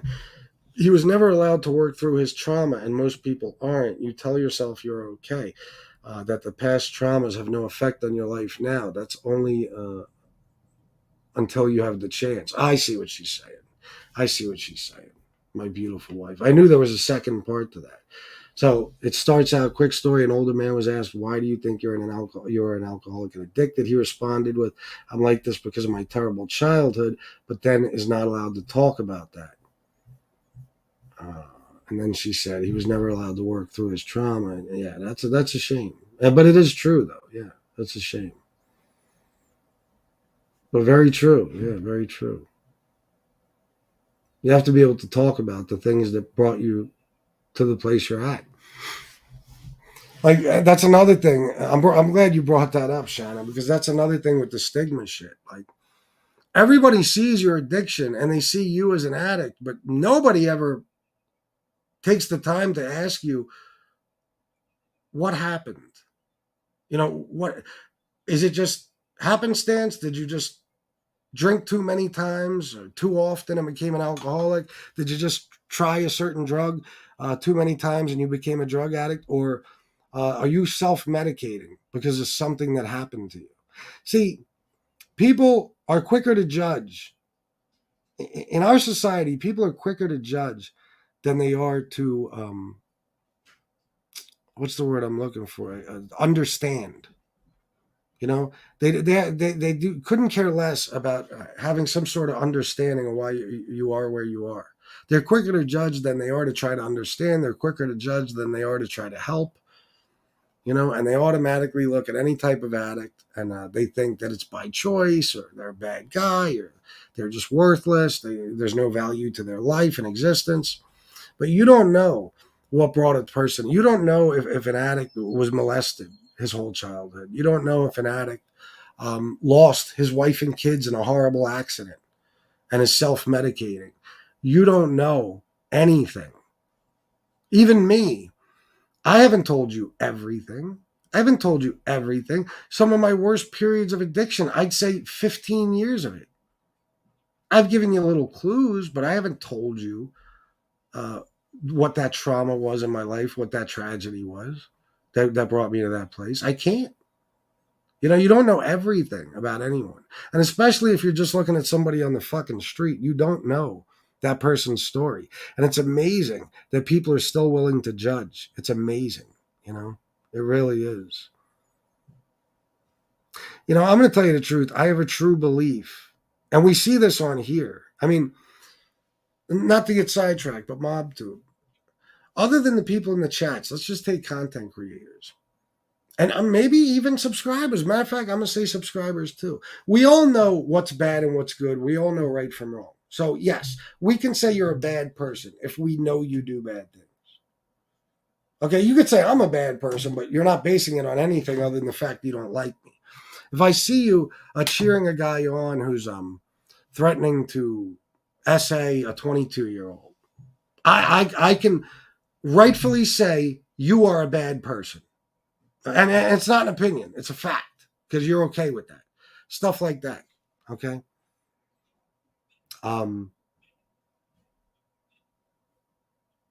There's more. It's my belief that there's more bad people. Based on what I just said, we can absolutely know whether you're bad or good by your actions. We can. Not by your addiction, but by your actions. When you're supposed to be clean and sober, if you're a horrible fucking human being. I'm talking about the majority of this country. I don't know about the world. I haven't been outside this country. I haven't even been all over this country. Okay? But I know the majority of people are not addicted to anything. Well, no. I take that back. The majority of people are not addicted to drugs or alcohol. They're addicted to something. Smoking, eating, maybe sex, whatever it may be. Gambling. But the majority of people, at least in America, are not drug addicts or alcoholics. And I truly believe that there's more bad people. By far, there's more bad people in this country, and I'm quite sure in the world, than there are good people. The majority of people, as far as I'm concerned, there's 7 billion of us, and I believe the majority of them are evil. I really do. I have reasons to think so. And even if you take this thing we're on right now, tell me there's as many good people as there are bad people. Unfortunately, there isn't. There isn't. It isn't even close. That isn't even close. So anyway, that just goes back to what I was saying about, how people, they judge. They judge. Bad people like to look down on people just because it makes them feel better about themselves, especially if you are somebody who might have an issue in your life. Maybe you don't have any visible addiction and you have all the money in the world, but you're losing it all to gambling, but nobody knows it yet. Or maybe you're a sex addict, and nobody outside your home knows it. Maybe you're somebody who just takes pills and is able to keep them at all times so that they never experience withdrawal, and nobody knows they're a pill addict. See, those people a lot of times will still look down on other addicts. It's amazing. It's amazing. But definitely when it comes to people who've never suffered from or struggled with addiction in any way, as far as alcohol or drugs, they love to look down on people and judge them. Never take the time to ask them how they got to that point in their lives. And trust me, most people have a pretty good reason. Most people have a pretty good reason. In some cases, if you're an opiate addict, it could be because your fucking doctor, who you trusted, told you, take this shit for your chronic pain without ever telling you that, oh, by the way, within 3 days, you're going to be addicted to this. Within 3 days, you'll have an addiction to this drug I'm giving you. You know what I'm saying? Some people turned out to be addicts that way. Other people, like I said earlier, it could have been some personal trauma. It could have been a woman that was brutally raped. Okay, and she's self-medicating to take away the pain and the memories. But bad people, they don't give a fuck. I believe good people will always try to understand before they judge. But bad people, they're so quick to judge you. And the majority of people are bad. It's a shame, but it's true. Tom Sheehy, 5 pounds. Definitely not a low life, no way. I know how kind you guys are. Genuine, loyal people. Thank you, Tom. Thank you. Same to you, by the way, bro. Extremely awesome, generous, kind, kind-hearted guy. I do my best, Tom. I'm certainly not perfect, but Jimmy always says he's trying every day to make his crooked pass right. A lot of us are, and I'm one of them. You know what I'm saying? So I hurt a lot of people. So if I have an opportunity to help people now, listen, I can't take away the hurt I've caused. I'll never be able to, but maybe I could, in some way, make up for it a little bit, which I probably can't even do that. But you know what I'm saying. I could at least change my life, which I did, and use any opportunity I have to help people. You know what I mean? Use it and use it as much as possible. And this platform here has given me an opportunity to be able to help people. So that's what I'm going to do with it.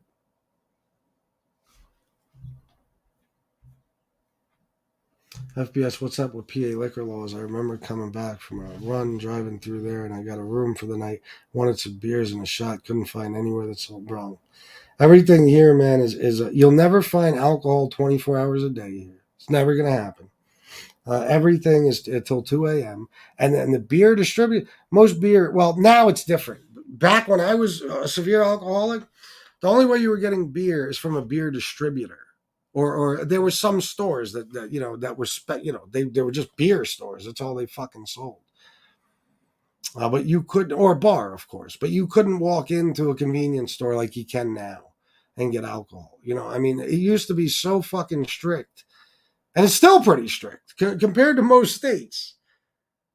I was online one time with a woman from Boston, and she said to me, so let me get this straight. And this is in the liquor store. She said, "You're telling me you got to come to a special store to get a liquor?" I said, "Yeah." Fucking believe that? And even beer, there's back then, even beer was a bitch to get. It's amazing, bro. So PA is fucked up. In some ways, the state is just light years behind the rest of the fucking country.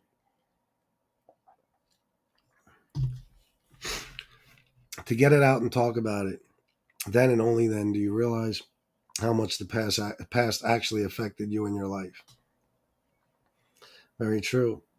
Very true. Yeah, because it's also for you. You're not just explaining it to other people. You have to talk to yourself about it. You really do, And when you talk to other people about it, it helps you gain a better understanding, I think, of even your own issues. I think so anyway. When you're able to get it off your chest and explain everything.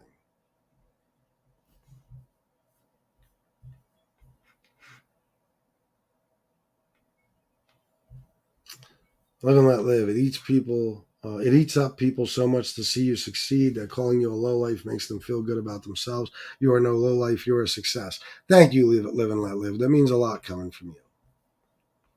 It means a lot. Thank you. All right, let me get down here, guys. I'm too far. Oh my God, look at this. I had to be hundreds of comments behind. Holy shit. I'm just going to go back a little bit now and work my way down. Michael Hensley, brother, I support you, period. I've been rocking with you too long to jump ship now. We are a community that looks out for each other and truly likes one another. I love you, Mob 2. Bro, you're fucking right, Michael. Absolutely, man. Absolutely. Everybody knows, like, this is a community. Like, I know when I click live, I'm going to see Michael Hensley's comment that says, I love you, Mob 2. You know what I mean? I'm going to see certain people in here and their little catchphrases, what they say when they first hop in. I know that I'm going to see War. I'm going to see Miss Can't Be Wrong. I'm going to see Michael. I'm going to see Brian Bozak, Joey Electric. I know that. You know what I'm saying? And everybody in here, like, I'll watch the chats before I click live and I'll see the way you guys interact and talk. And it's like, wow, man, it's such a cool thing because it's like, everybody's friends. You know, there's actually a way to have a social life on YouTube. I never knew that before. As stupid as it might sound, it's true. And you know, it's funny because like we'll go. It's I consider it like going to each other's houses. You know what I mean? Like if it's midnight and I don't have nothing to watch, I might be like, well, there's got to be somewhere to hang out. Is Gunsmoke on? We'll go to his crib. And if Gunsmoke's on, I see the same people in the chat, you know, and everybody's talking and getting along. I love it. You know, before it was SoFlo too. You wake up and you go to SoFlo's channel and you see everybody. You know, you sometimes Jimmy's channel. You know, sometimes Lefty, whatever. It's crazy, but I never imagined that I could have something like this on the internet. Never. A support system, you know, fucking love and kindness from people, generosity. I'll tell you what, if I was ever considering relapsing, and I had to think about all the good things in my life, this is definitely one of the things I would think about. I would think about, well, if I do that, you know, look at all the things I could lose. I could lose Shanna. I could lose the respect of my stepkids and my daughter. I could lose maybe contact with certain people. I could be cut off. But also, I wouldn't have this. And that would be devastating because I love all you guys. You know what I mean? Like, I could picture us all getting together someday and actually meeting each other face to face and how fucking awesome it would be, you know? You know, I know people are spread out across the country and not everybody has the money to travel, but we always talk about some sort of get together, like a meet and greet. Jimmy used to talk about it all the time. We used to talk about going to Don Pep's and meeting up with John DeLuca and stuff. But to actually get together somewhere, to rent something out, you know, a little space somewhere, maybe a conference room in a hotel or a little area in a fire hall, something like that. And all meet up just from the addiction and recovery shows. That would be fucking amazing. It would. The same ingredient that is in promethazine is also in Dramamine, and you can buy that over the counter. Oh, is that right? Where I am from, it was meth, coke, what side? Shrooms.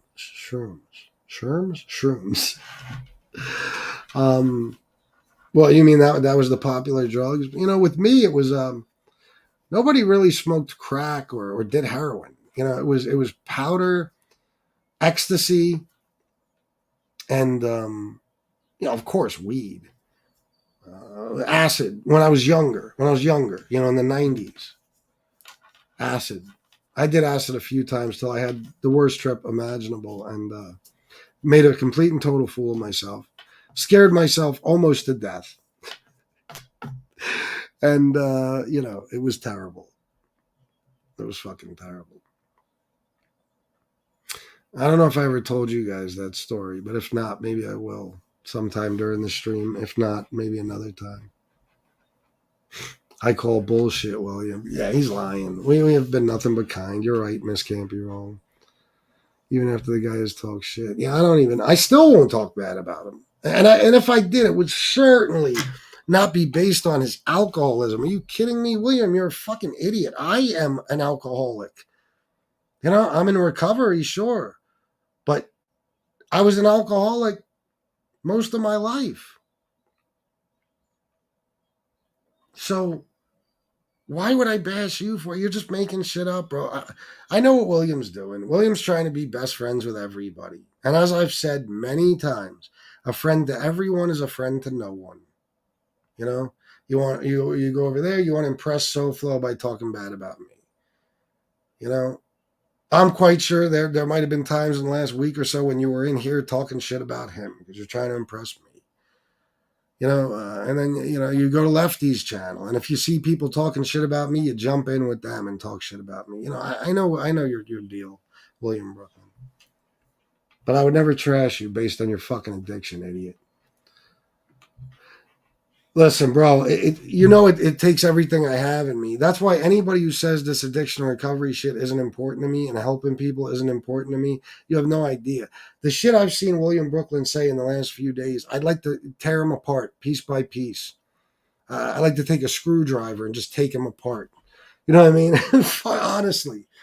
honestly. But I can't do it. I'm not going to block anybody who needs help from these addiction and recovery shows. I won't do it. Live and Let Live, $4.99 super sticker. Thank you so much. Yeah, bro. You want to see it? Hold on. I'll show it to you. I guess this was from SoFlo's show today. Let me get back to it.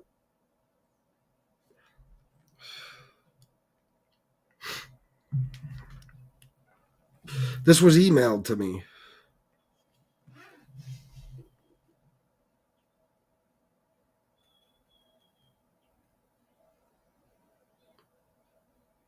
You believe this shit? And trust me, William, if those guys over there are talking positive to you, it's only because they're trying to pretend as if it's like, well, I've made the point that everybody follows what I do, okay? And I've made the point. We've made it clear with the discussion we've been having lately is that you have a pretty severe alcohol addiction, and I won't ban you from my addiction and recovery shows. So the people over there who are pretending to be the good guys and take the high road, they're gonna kiss your ass extra. Just for public relations reasons, not because they actually give a fuck. The people who actually give a fuck are over here, dickhead. Oh, Miss Can't Be Wrong. They definitely do. It took me. I'm telling you, it took me.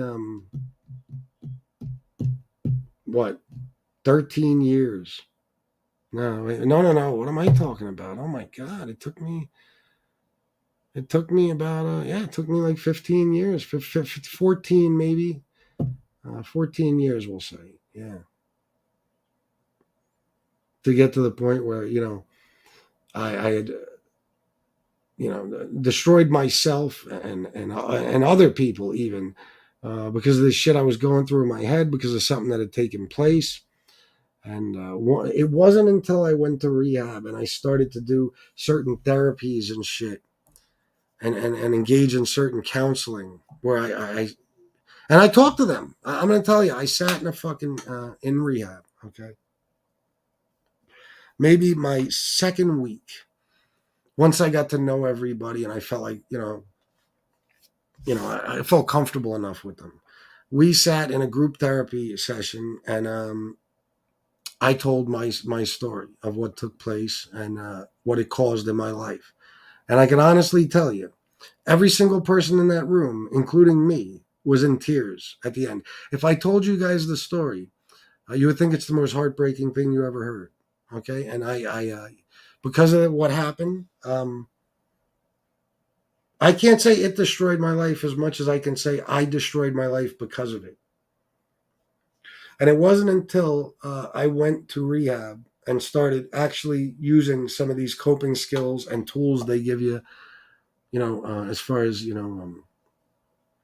therapy and different things they teach you on how to, handle anxiety, how to handle cravings, how to put the past behind you, how to forgive yourself. All these different things you're taught in rehab.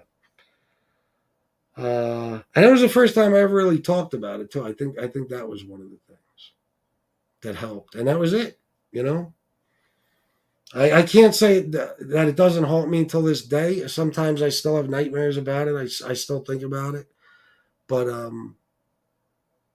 I've learned to let it go for the most part. And that's the only reason I think I'm able to stay clean and sober, other than the fact that, I mean, let's be honest, I have everything I want in life. I have a beautiful wife I love and adore. I wouldn't trade for the world. I have my daughter, I have my stepkids, I have this home now, I have all my possessions, I have a clear head, I have my health even to some extent, and that's against all odds. So, but it was definitely if I was still mentally at where I was then, with that tragedy and other stuff that took place since, yeah, I don't know if I'd be clean and sober. I don't. Oh, this can't be wrong. That's so fucking true.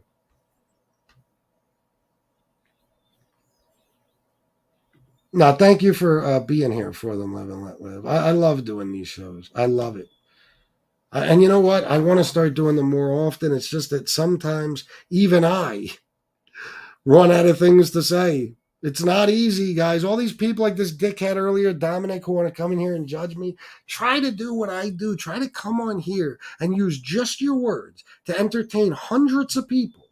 And then, let's be honest, thousands after the live. Okay?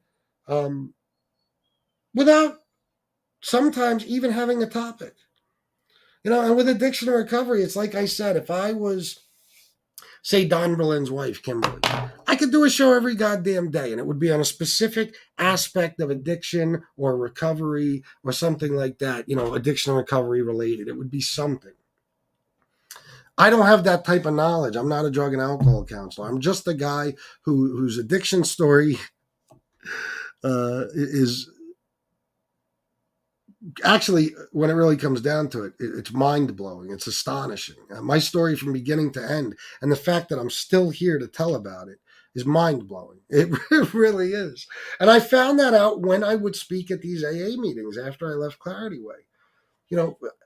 People would walk out of there, put their arm around me and say, wow, bro, like, you are inspiring. You're an inspiration. If you could do it, I think I could do it. And the fucking satisfaction I gained out of that, and just almost the feeling of accomplishment, knowing that I just helped this person in some way, is like nothing I ever felt before. And that's another reason I love doing these shows. But I'm just not great at the addiction and recovery subject. Because I don't know about every drug or every addiction, and I don't know. I haven't felt the pain a lot of you have felt with opiate withdrawal, stuff like that. If I had something to talk about every day, I would do a show every day. Who knows, though? Maybe it'll come to that. Maybe. Would be a fucking dream come true if it did. What if, guys? What if? Do you think it's possible? Do you think we could do addiction and recovery only and maybe go into the, and I'm talking about just subscribers who new subscribe with you guys, the already existing subscribers and members and stuff like that, along with you guys. If we started just an addiction and recovery channel, for example, do you think it could get to the point where we have, tens of thousands of people and we could really have something huge here? I'm curious what you guys think, because I think we could. I think we absolutely could.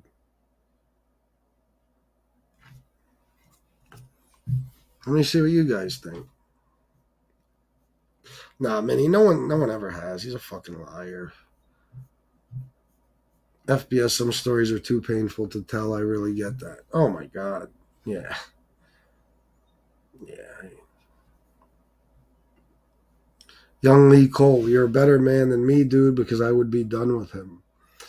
Listen, there's part of me that wants to be, but I can't do it. I can't do it. Listen, the guy came on here. He told us his story. He told us he's trying. He's trying.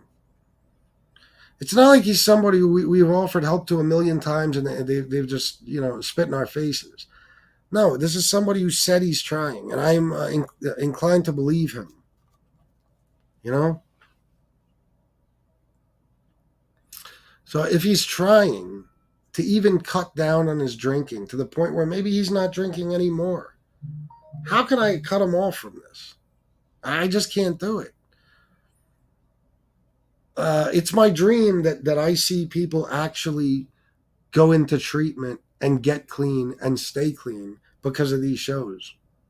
I don't know if that's happened yet with anybody. I don't know if it ever will. But it's a dream of mine to know that we were able to do that for someone. No less, maybe dozens or hundreds or someday thousands of people. You never know. So I'm not going to, I'm not going to let some dude who's a follower who's trying to fit in with everyone when you just can't do that in this community. You just can't. There's too many. There's too much bad history, bad blood. There's too many enemies. When I see that you're just a follower who's trying to do that, it's just not enough for me to say, well, I can't even have you here. I see what you're doing. I see what you're doing, but I believe that you want help. Hopefully, I'm right. So I don't know, but this goes to show for anybody who thinks I'm thin-skinned. I'm not thin-skinned at all. Most likely, when I'm bashing somebody, it's for comedy purposes and currency purposes, financial, monetary. You think I really care about any of these people? You think I really get off here and I'm like, oh, I'm so angry, I'm going to kill him? No, there is a guy who's like that. There is a guy who lets these stupid, petty fucking things that are supposed to be basically just for entertainment and to earn a few bucks. There is a guy who makes it his entire life to the point where it eats him up morning, noon, and night, and he can't stop thinking about it. I am not that guy. Are there a couple of motherfuckers on here I'd like to kill? Of course. But for the most part, you think I let a Johnny Mac or a Tony Pizza actually anger me in my real life? No, I anger them in their lives. I don't get angry. I don't care. I don't. So, my point of all that is, because I don't even want to get into that. Nothing William Brooklyn says is going to hurt my feelings. I'm just the type of guy that if you trash me, I'll generally get rid of you because why would I keep you around? But in his case, I'm not going to do it. I'm not going to trash him and I'm not going to block him or any of that. Oh, Miss can't be wrong. Absolutely. New beginnings with Shanna. That's because most people honestly don't give a shit and truly don't care and don't want to know anything about the addict. Yeah. Judging is easy for people, and a lot of people use that to make themselves look and feel better. Oh, of course. Well, that's the thing, especially when it comes to bad people, jealous people, envious people. It's their fuel. It's the only thing that makes them feel better is to tear other people down, to make other people feel like shit about themselves, to insult them, to abuse them in some way. It makes them feel better about themselves. Delonte West breaks my heart. He is in the street homeless. I know. Every time I see a short or a clip of him, it's like, oh my God. All the fucking talent in the world, money, fame, gone, And there's videos of like kids pulling up to him like, hey, didn't you play against LeBron and shit, And it's like, He just talks about it like it doesn't hurt, but you know it hurts him inside. You know it does. He lost everything, and he's homeless now. You know, it's a shame. I might say a little something about some things in the chat, but talking on a show about the horrible things I've endured, doubt it would happen. Well, no, war, no. When I ask people to share, I don't ask people to come on here and tell us about their traumas and stuff. I just would like people to come on and talk about their addiction. What were you using? How often? What losses did you take because of it? Financially, personally, in your personal life, whatever. What what finally got you to the point where you sought out treatment? What kind of treatment did you get? How long you been clean and sober? That type of stuff. I would never ask anybody to do that on here. Fuck no.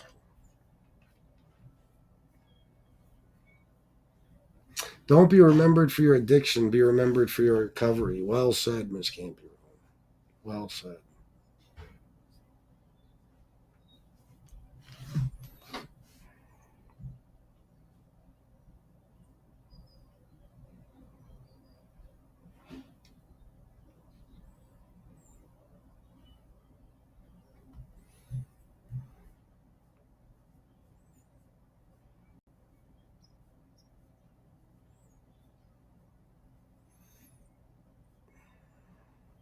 FPS, these shows are a good positive thing. Don't ever let anyone say otherwise.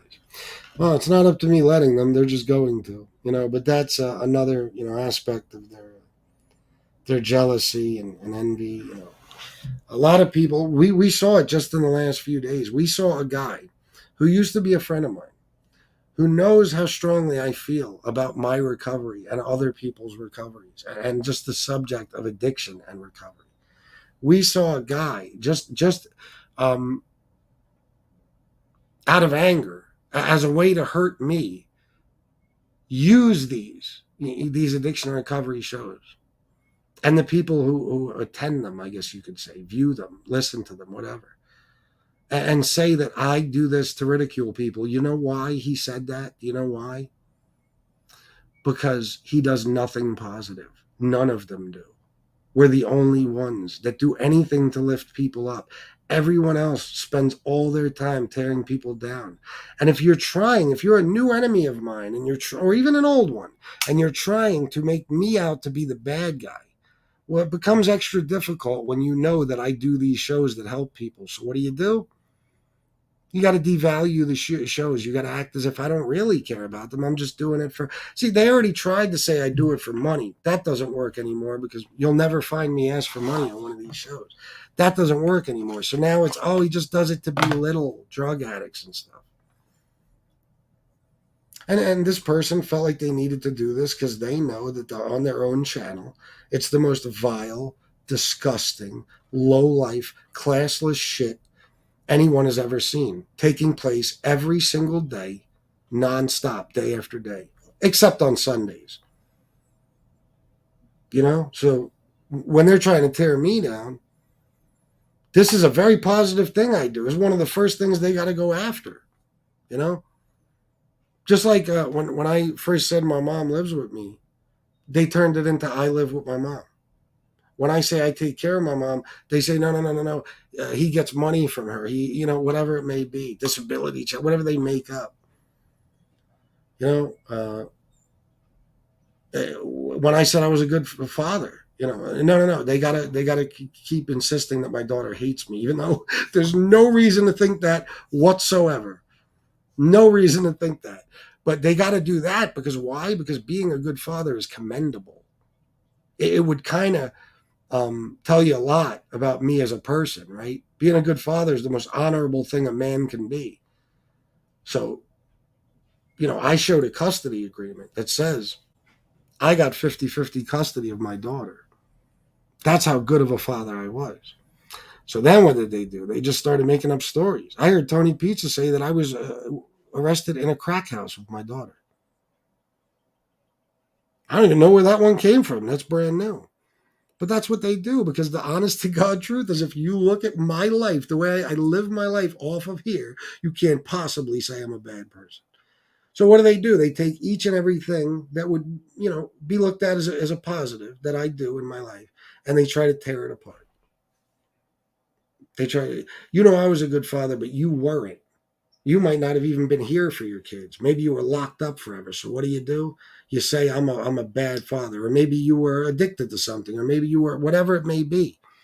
Or maybe you just were a deadbeat who didn't give a fuck about your kids. And I'm sure there's some of them on here. You got to take away the fact that I was a good father, because that would make me a better man than you. We even have a case of a mother who's a horrible mother. So she does the same thing.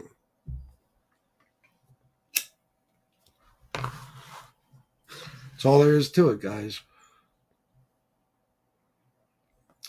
New beginnings with Shanna. There are days my heart breaks for the people I come across. I knew they didn't choose that life for fun. They aren't given a chance. They haven't been shown they aren't their addictions. That's very well said, Shanna. Yeah, it's true. And I'm sure, Shanna sees a lot of it. I'm sure it's got to be incredibly sad.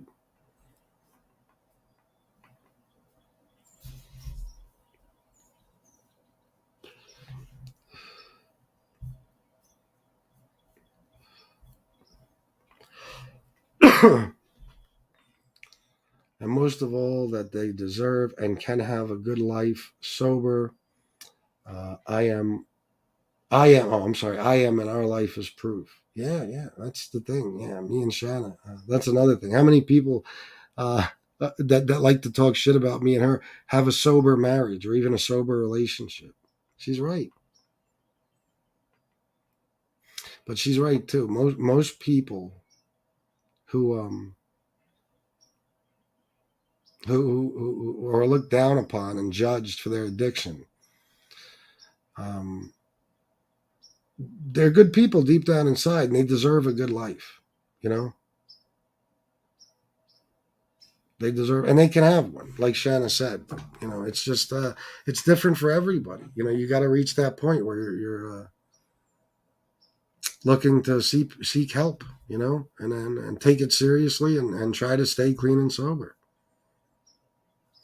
Mike Fleming, nothing makes me happier than seeing my daughters happy. Of course not. That's, as fathers, when you become a father, your life isn't about you anymore. It's about them.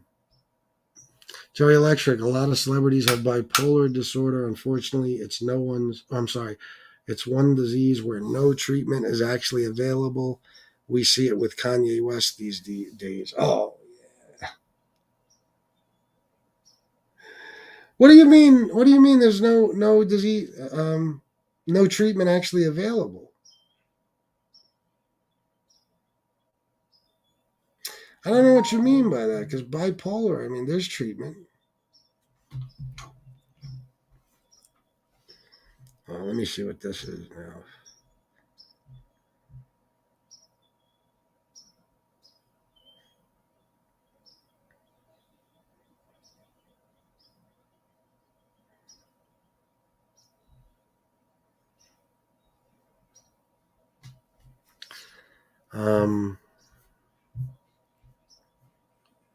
Let's party, beautiful people.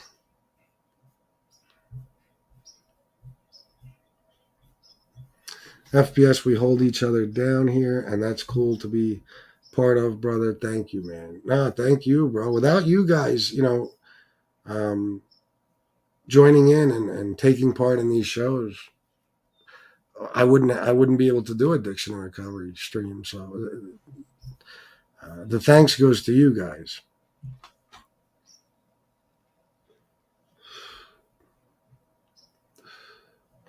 It's the jacket went into SoFlo's chat and bashed the chat here, saying we're all mean to him about his drinking, which is total BS. It's the jacket, did? Or are you telling him and you left a word out? Because here's it's the jacket. That is ridiculous. When William first came on FBS, I shed a tear for him in his situation. Yeah, we all did. Yeah, that was just worded wrong. I was like, what did it's the jacket do? What the fuck is this new shit now? What the fuck? You never know these days, bro. You never know. Um, uh,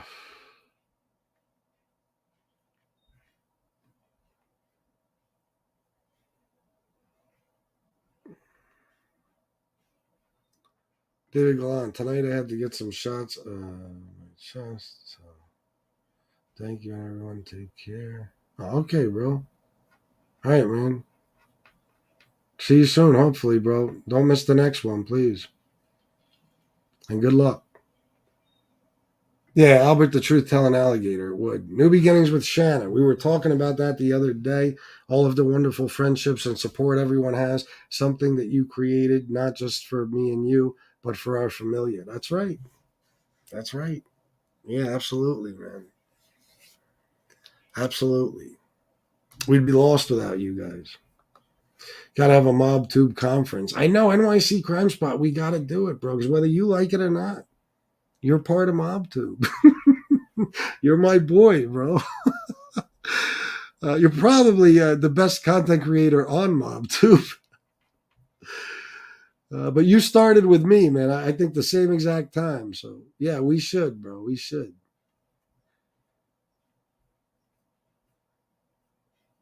Which statement, bro? Remind me, Mike Fleming. Which one?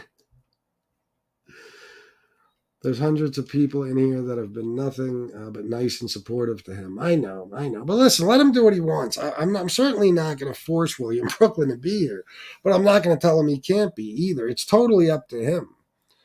If he just wants to attend addiction and recovery, I say attend like it's a meeting. I guess in a way it is. So yeah, fuck it, attend. If William wants to attend these live streams, he is more than welcome to. You know what I mean? More than welcome to. And anybody else with addiction. I don't even care if you've trashed me in the past. I don't give a fuck. That's one place where there could be some sort of peace, Even if you've gone after me relentlessly for 2 years. If you got a problem and you're willing to come in here and speak to us about it, you're welcome here. You can go back to hating me as soon as the show is over. I've been in and out and just got home and having storms, so I was grabbing candles and flashlight. Where are you at? Well, you don't have to say, Minnie, but damn, I hope everything's okay. Can't handle his booze. Apparently, he really should take this seriously, but you do you, man. Yeah, it's up to him. We can't force him to do anything. No one talked about the guy. LOL, what the fuck is he talking about? I don't know. What are any of them talking about? Let's be honest. Everything they say is either a lie or made up. You know what I'm saying? So he's just becoming one of them. That's all. He's becoming one of them.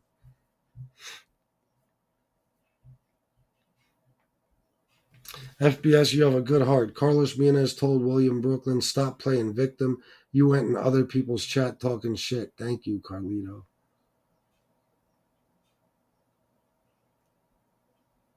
Wait a minute. Robert Urich.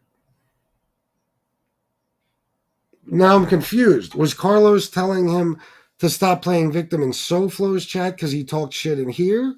Or is Carlos telling him to stop playing a victim because he talked shit about me in another chat? I don't know exactly what you mean, Robert. Tony Ducks, you notice that he has a wrench in that comment. I wonder if that has anything to do with it. Well, listen, SoFlo is doing the typical thing. If you talk bad about his enemy, you get a wrench. And he has made me his enemy. So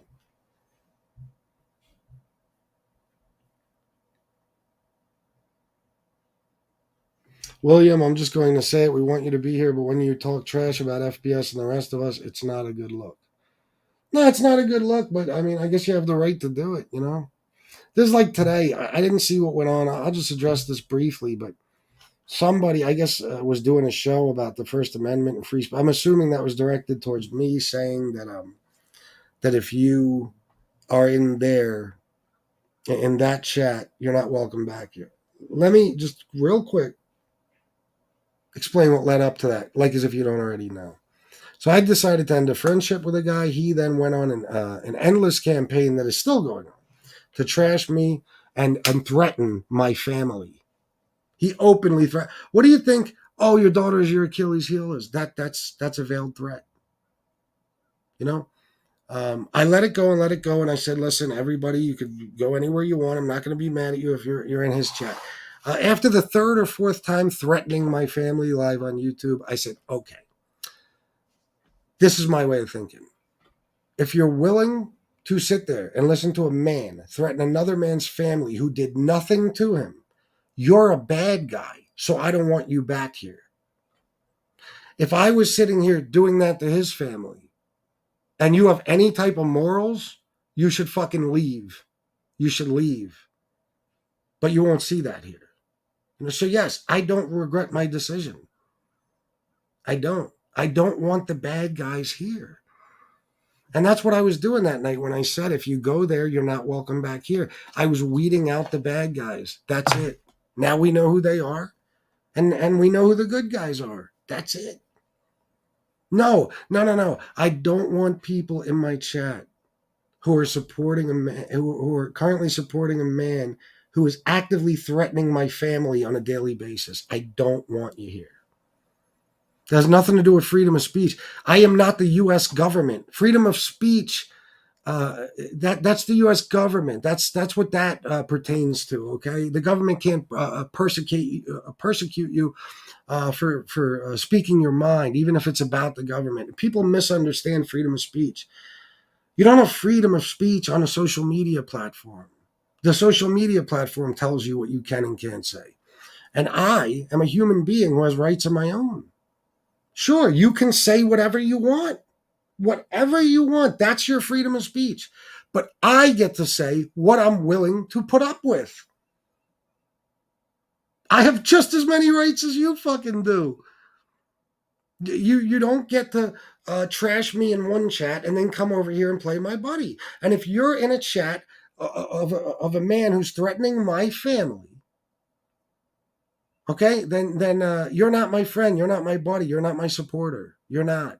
So now you can't play both. Once the man went to threatening my family, that was it. The line was drawn. That was it. It went beyond. Okay, you could be in both chats, and sure, you could trash me over there and listen to a man threaten two women in my family, and come right back here, and then act like we're all cool and tell people to donate. And nah, fuck that. No, I'm doing now what I did always. I weed out the bad people.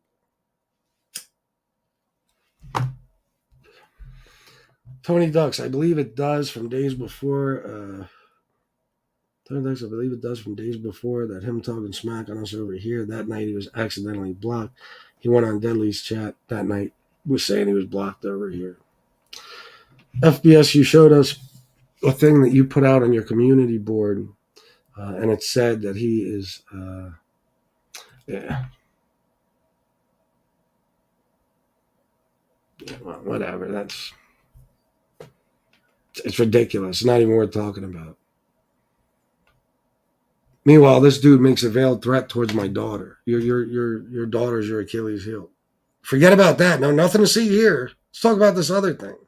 Fuck out of here. I don't even want to get on that subject, though. I really don't. He said he had no money, so he was blocked. But besides that, he trashes MB on several other channels. Yeah, like he ever gave me any money. What did he give me? $10 the whole time he was here?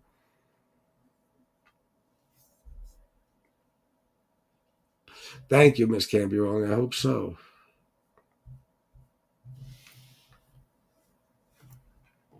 Some things happen that are so painful that the passage of time doesn't ease it. 100%. Yep. Some things never go away. If you made it a little more structured, 100%, sky is the limit. Oh, well, then forget it. You have been watching me, right? How the fuck am I going to structure anything? I can't fucking keep the same thought for 3 seconds. Structured. Well, you just crushed my dreams, Wise Guy TV. Thanks. You just ruined my whole fucking day. Because now I know I can't do it.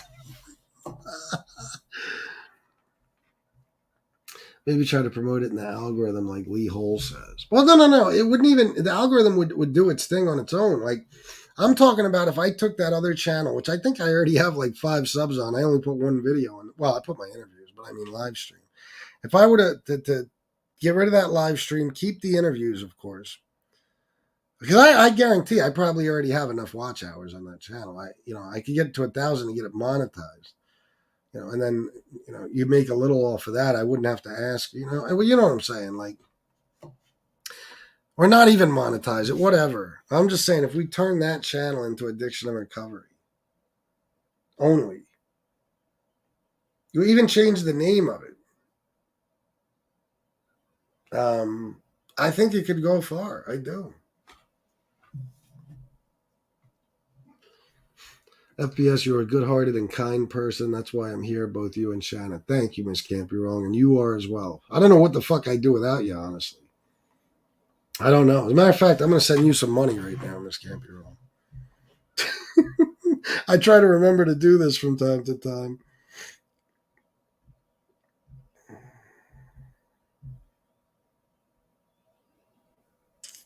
Oh, I know what it is. It's Miss first. There you are. What do you mean add a friend? What? There we go. Dub. Oh, shit.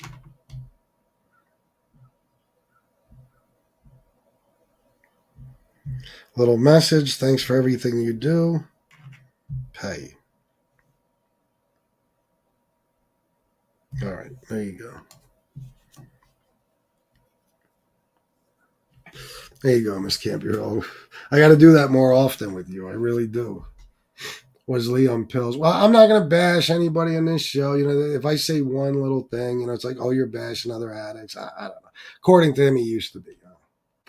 Tony Ducks, I definitely think there is a ton of room for growth. The only downfall I see would be some people might not want to put their lives out on YouTube, but I'm positive with persistence this will grow. Well, that's why I say, like, for instance, Tony Ducks, let's just say that you wanted to share.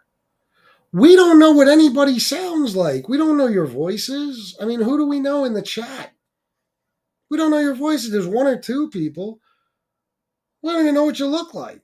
So, but that's why I say, like, you could come on here with an avatar. You can make the avatar anything. Make the avatar Ronald McDonald. It doesn't matter what it is. And just change your name. R. McDonald. That's your name. R. McDonald. We wouldn't even know who it was. But I feel you, though. I feel you. But that's the thing, Tony Ducks. We have had a couple of people share on here. Don Berlin. War.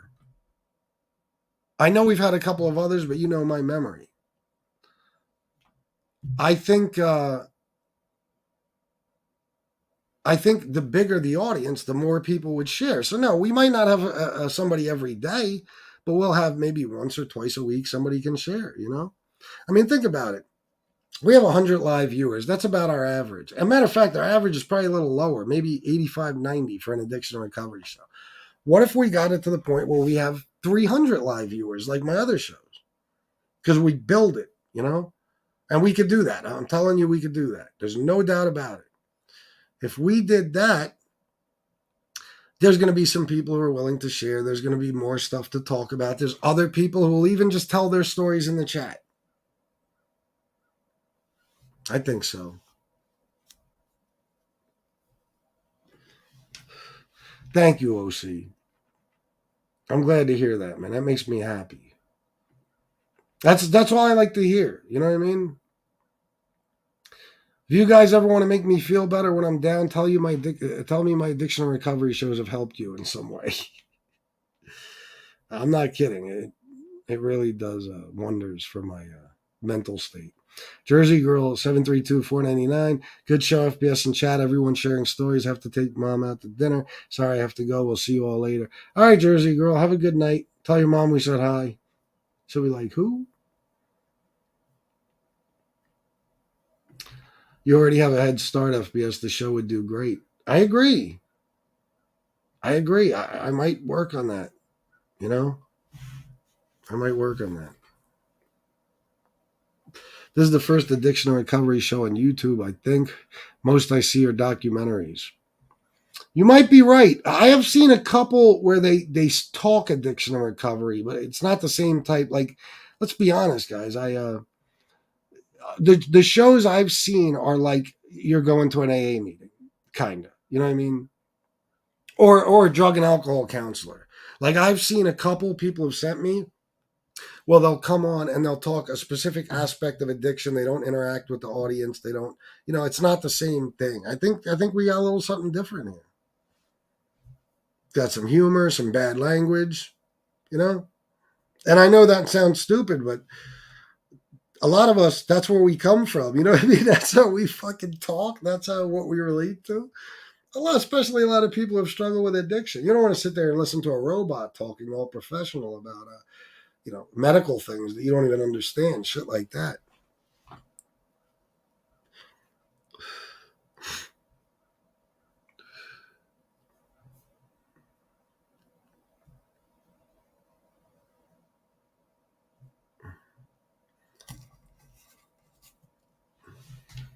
Albaz, I want to ask the guy if FBS was a good friend. Why are you on here day after day obsessing over him? Because that's what he does. Don't even worry about it, though. Don't even worry about it. It doesn't even matter. No, of course not. Miss can't be wrong. Of course not. Show me where I've called somebody out and said, you don't donate anymore. Why don't you donate anymore? Look out of here. New beginnings with Shan. I've met many people in my life. I can honestly say that people with wounds, struggles, don't have the cookie cutter life, are some of the most amazing. Oh, yeah, for sure. Because they've been through more. You know what I mean? They've experienced, they've been through hell and back. They've experienced real pain. That builds character. You can't take. Why do you think? Like, let's just say rap music, right? Why do you think somebody like King Von resonates over some white boy who's from the suburbs?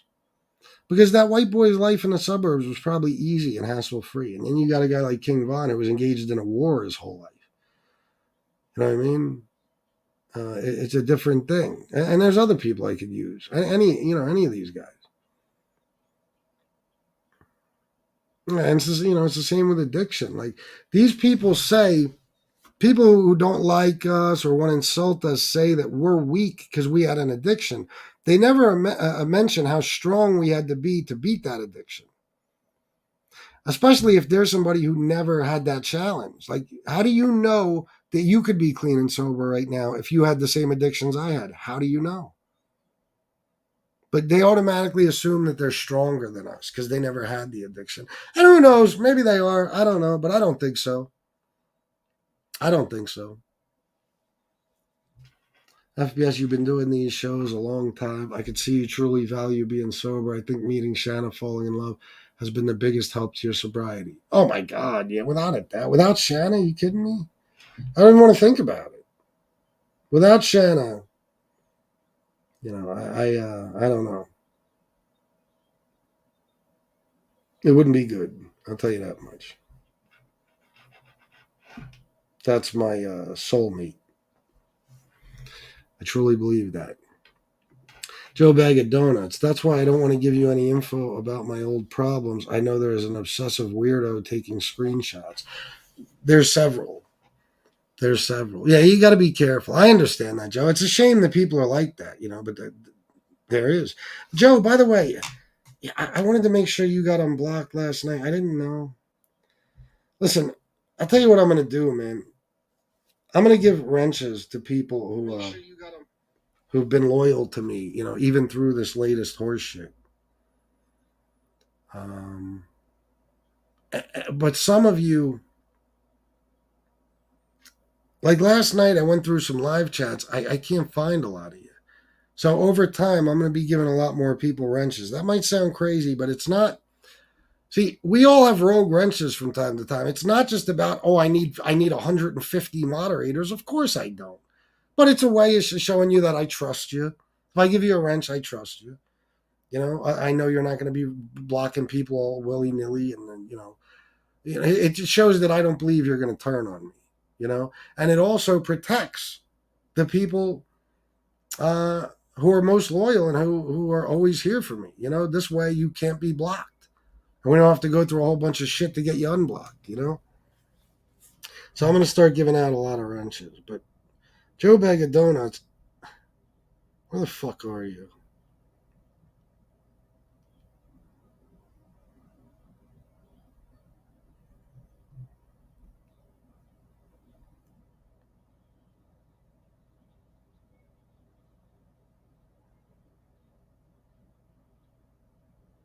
Joe Bag of Donuts, do me a favor, bro. Put a chat in the comment. Put a chat in the comment. Put a comment in the chat. Fuck. How is it possible that you... I guess I'm behind in the chat. That's why. You haven't commented in a while.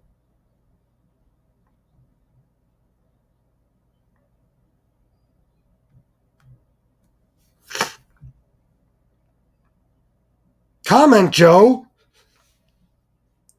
What the fuck?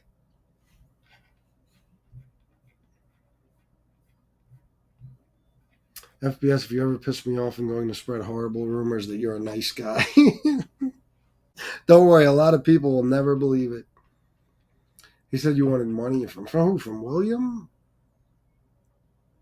No. I don't know if you're asking or telling me. I don't know if he said that. I know that he said he got blocked because he ran out of money, which is like, bro, you've been here months, bro. I think 4 or 5 months at least. You donated $4.99 a couple of times, I think. Are you serious, bro?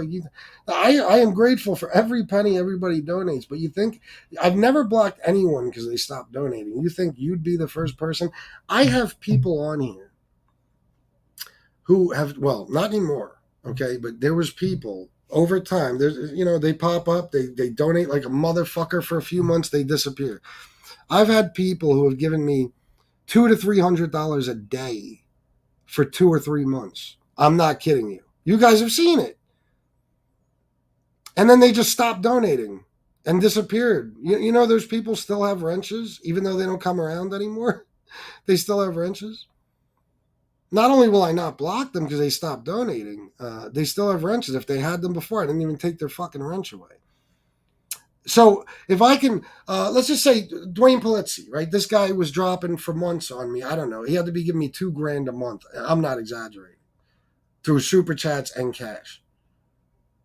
He doesn't come around anymore. You think I'm mad at him? Am I calling him out? Did I block him? Did I take his wrench? No.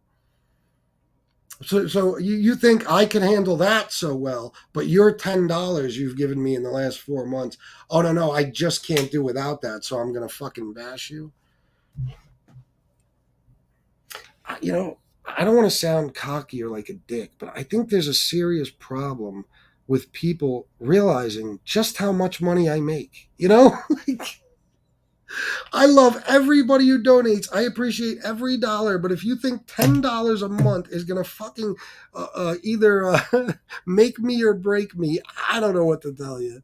I don't know. I guess go ahead and believe that. Yeah, to give yourself self-importance. You know what, William? Never give me $1 again. Never. You know why? Because you're the type of motherfucker that'll donate and then try to hold it over my head somehow. And like I said, I had people like Diaz. Diaz used to give $50 a day. For 3 months, he gave $50 a day. Terry Time, for 2 months, would give me $50 in cash every single stream that I did. And me, 2 a day sometimes. Now, she decided to go her own way. You know what I'm saying? But I don't know. I guess people don't realize in the grand scheme of things, like, look, I lost a couple of donors to SoFlo right now.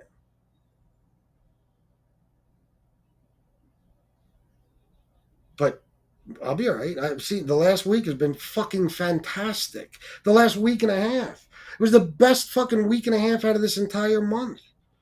So I'm not stressing it. And my point about the guys I was saying earlier, because I get distracted, like Diaz. Diaz was giving me all that fucking money, man. That's a loss. When you lose that, that's a loss. Dwayne Polizzi, when he stopped coming around, that's a fucking loss. And there's been others. But what do? Get mad at them if you've never seen that ever, and you never will. You never will. And if anybody wants to mention Terry Time was still here 3-4 months after she stopped giving me any money. So me and her not being friends anymore had nothing to do with that. That was her decision to go with those other guys. So you'll never see a case where I dissed somebody, abused them, blocked them, or anything else because they stopped giving money. Especially, like I said, with the types of donors I have. You see the support I get in here? I mean, just 2 weeks ago, I made over $1,000 in one show in like 2 hours. So you think that I would turn on you because I don't have your $10 every 4 months anymore? Come on, bro. Yeah, Miss Can't Be Wrong. There are. That's why I didn't understand. I think it was treatment is available, but it's more personable. It's like more personal. It's like PTSD. I got you. I see what you're saying. Yeah. It's not like you could take a pill. Yeah, I got you. Glad you're back, Robert B. FPS, you get that load bearing ball saddle yet? Not yet. Not yet, but I might need it. Oh, shit. Mean Girl Extraordinaire. If you're new, welcome. Thank you for being here. There are many treatment options for bipolar that include medication and therapies. Yeah, but I think I understand what, I don't know. I think Joey Electric is speaking more like about the therapy aspect. I don't know. I'm not sure, to be honest. Mean Girl Extraordinaire. I'm tired of mental illness and addiction being used as an insult. You're so bipolar, druggy, etc. It's easy because of the negative connotation. The more people talk about it, it lessens the stigma. You're right. Yeah, because what they do is they take those words and it's losing its meaning. It's like the word racist. Everything now is racist. No matter what anybody does, it's racist. So now the word racist isn't nearly as powerful. Calling somebody a racist now doesn't have the same effect it had 30 fucking years ago. And yeah, it's the same thing. Yeah, that's people use it as an insult. So yeah, it lessens the stigma a little bit. Yeah. But yeah, that's weak-minded people, Mean Girl Extraordinaire. Like the people on here who call me a junkie. These are not bright people. These are not creative, imaginary people. These are not creative people with overactive imaginations. I think I wanted to say, or even imaginations at all, to where they can come up with a real insult. No, they just go for the low-hanging fruit. Oh, he had a drug problem? Junkie. I'll just call him a junkie for the next fucking 2 years. Like, you could say it, but it doesn't make it true. When I'm sitting here living a much more clean and sober life than you ever have, you calling me a junkie could not have less effect. It couldn't. Less of an effect.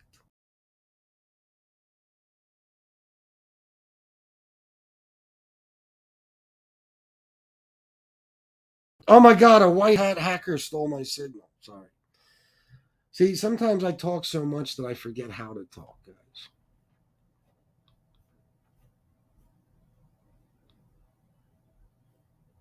Yeah, Diaz was the man. All those guys. And listen, I don't get mad at them for not donating anymore. I'm grateful that they ever did.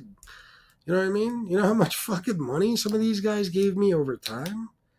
Thousands upon thousands of fucking dollars. How could I ever be mad at them? Plus, I understand. I know what happens. You come on to these shows, you donate a lot. After a while, it might be like, wow, this is a ton of money I'm throwing to this guy, whatever. And then you decide to slow down or cut back. I get it.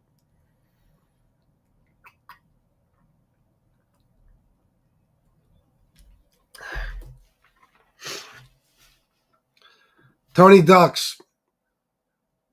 Me too. Because, like I said, I have a hard time believing they stopped watching. I just think that after people donate and donate and donate and donate, and they just can't do it anymore, they just don't want to anymore.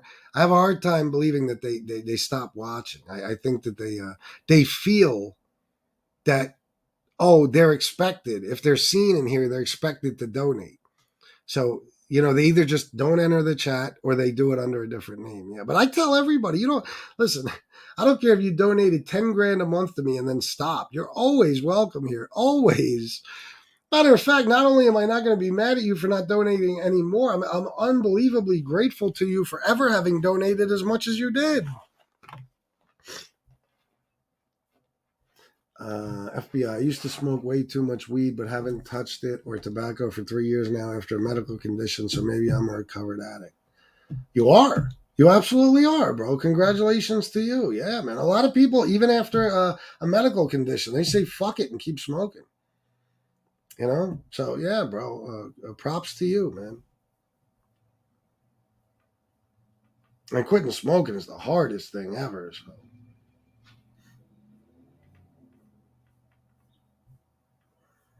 Let me get way down here. To stop drinking is not being sober. Being sober is the way we live. I never heard it said like that, but yeah. It's true. It is. Pizza got woke jokes, and FBS has a few guys like me, loyal but broke jokes. Whatever, man. Stay loyal. That's all I ask. There's enough good people in here who donate and shit. And new people pop up. Like lately, I've been getting donations from people who never donated before. That's the best, So I got no complaints. Dave, just as you stay strong and not relapse, you have to stand strong and not respond to him. No matter what you say or do, he will not stop. So responding means nothing. Oh, I know. That's why, I said a couple of things, but I'm not talking about that dude like that. No. I'm just using examples of what, is being done, as it relates to this shit. Talking about the addiction recovery shows and all that.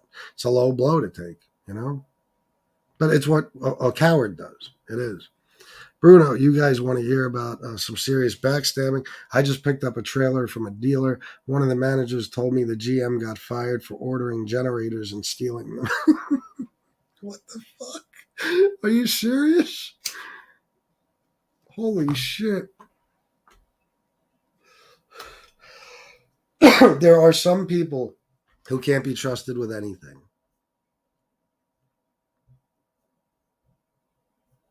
I'll post a video on my channel of the trailer I just picked up. Bro, drop your link in here. You got a wrench, don't you? You better. Did I ever get... is Joe Bag of Donuts in here?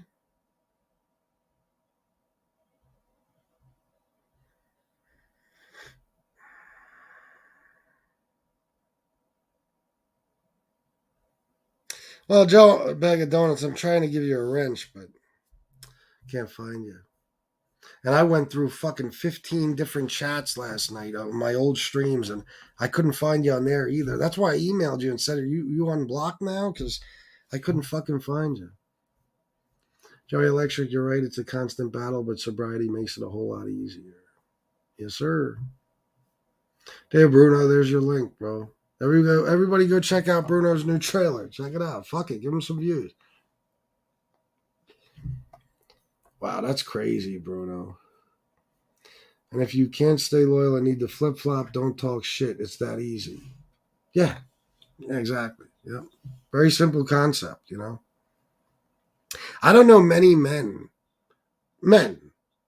real men, who would allow people to bash him on one stream and sit there and cheer on a guy who is saying horrible things about the man and bringing his family into it. I don't know any men who would then say, no problem, guys, come over here and watch, engage in the chat. I'm not mad at you.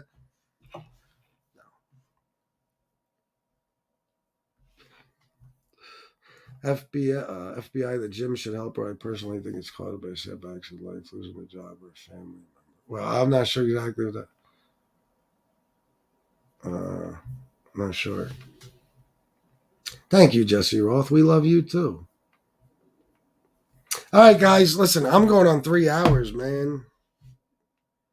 I want to get outside when there's still some light, and I want to smoke a cigar with my beautiful wife. She won't be smoking a cigar, but I will. So while there's still some light out, I'm going to fucking go. And I'll be back tonight for Freestyle Friday.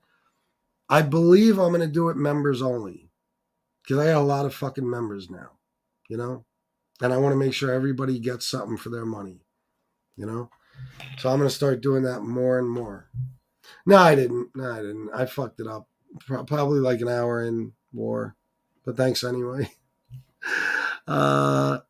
Guys, write down these numbers. You know my spiel. Write down these numbers at the bottom of the screen or else. Gunsmoke will do bad things to you. It's a fact. National Addiction Hotline, Suicide and Crisis Lifeline. Keep them on you. Keep them on your fridge. Keep them in your pocket. Keep them in your fifth pocket. Keep them in your purse, your wallet, your fanny pack, your man purse, whatever it is that you carry. Your briefcase, a suitcase, kangaroo, put them in your pouch. You know the deal. That's it, guys. Thank you for all being here and taking part in this. Sounds good, Mike Fleming.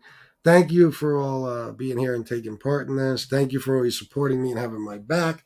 I will never forget the loyalty you have shown to me and Gunsmoke and Shanna. Never. Never. Means the world to me. So thank you guys for everything. I love you all. And until next time, salute.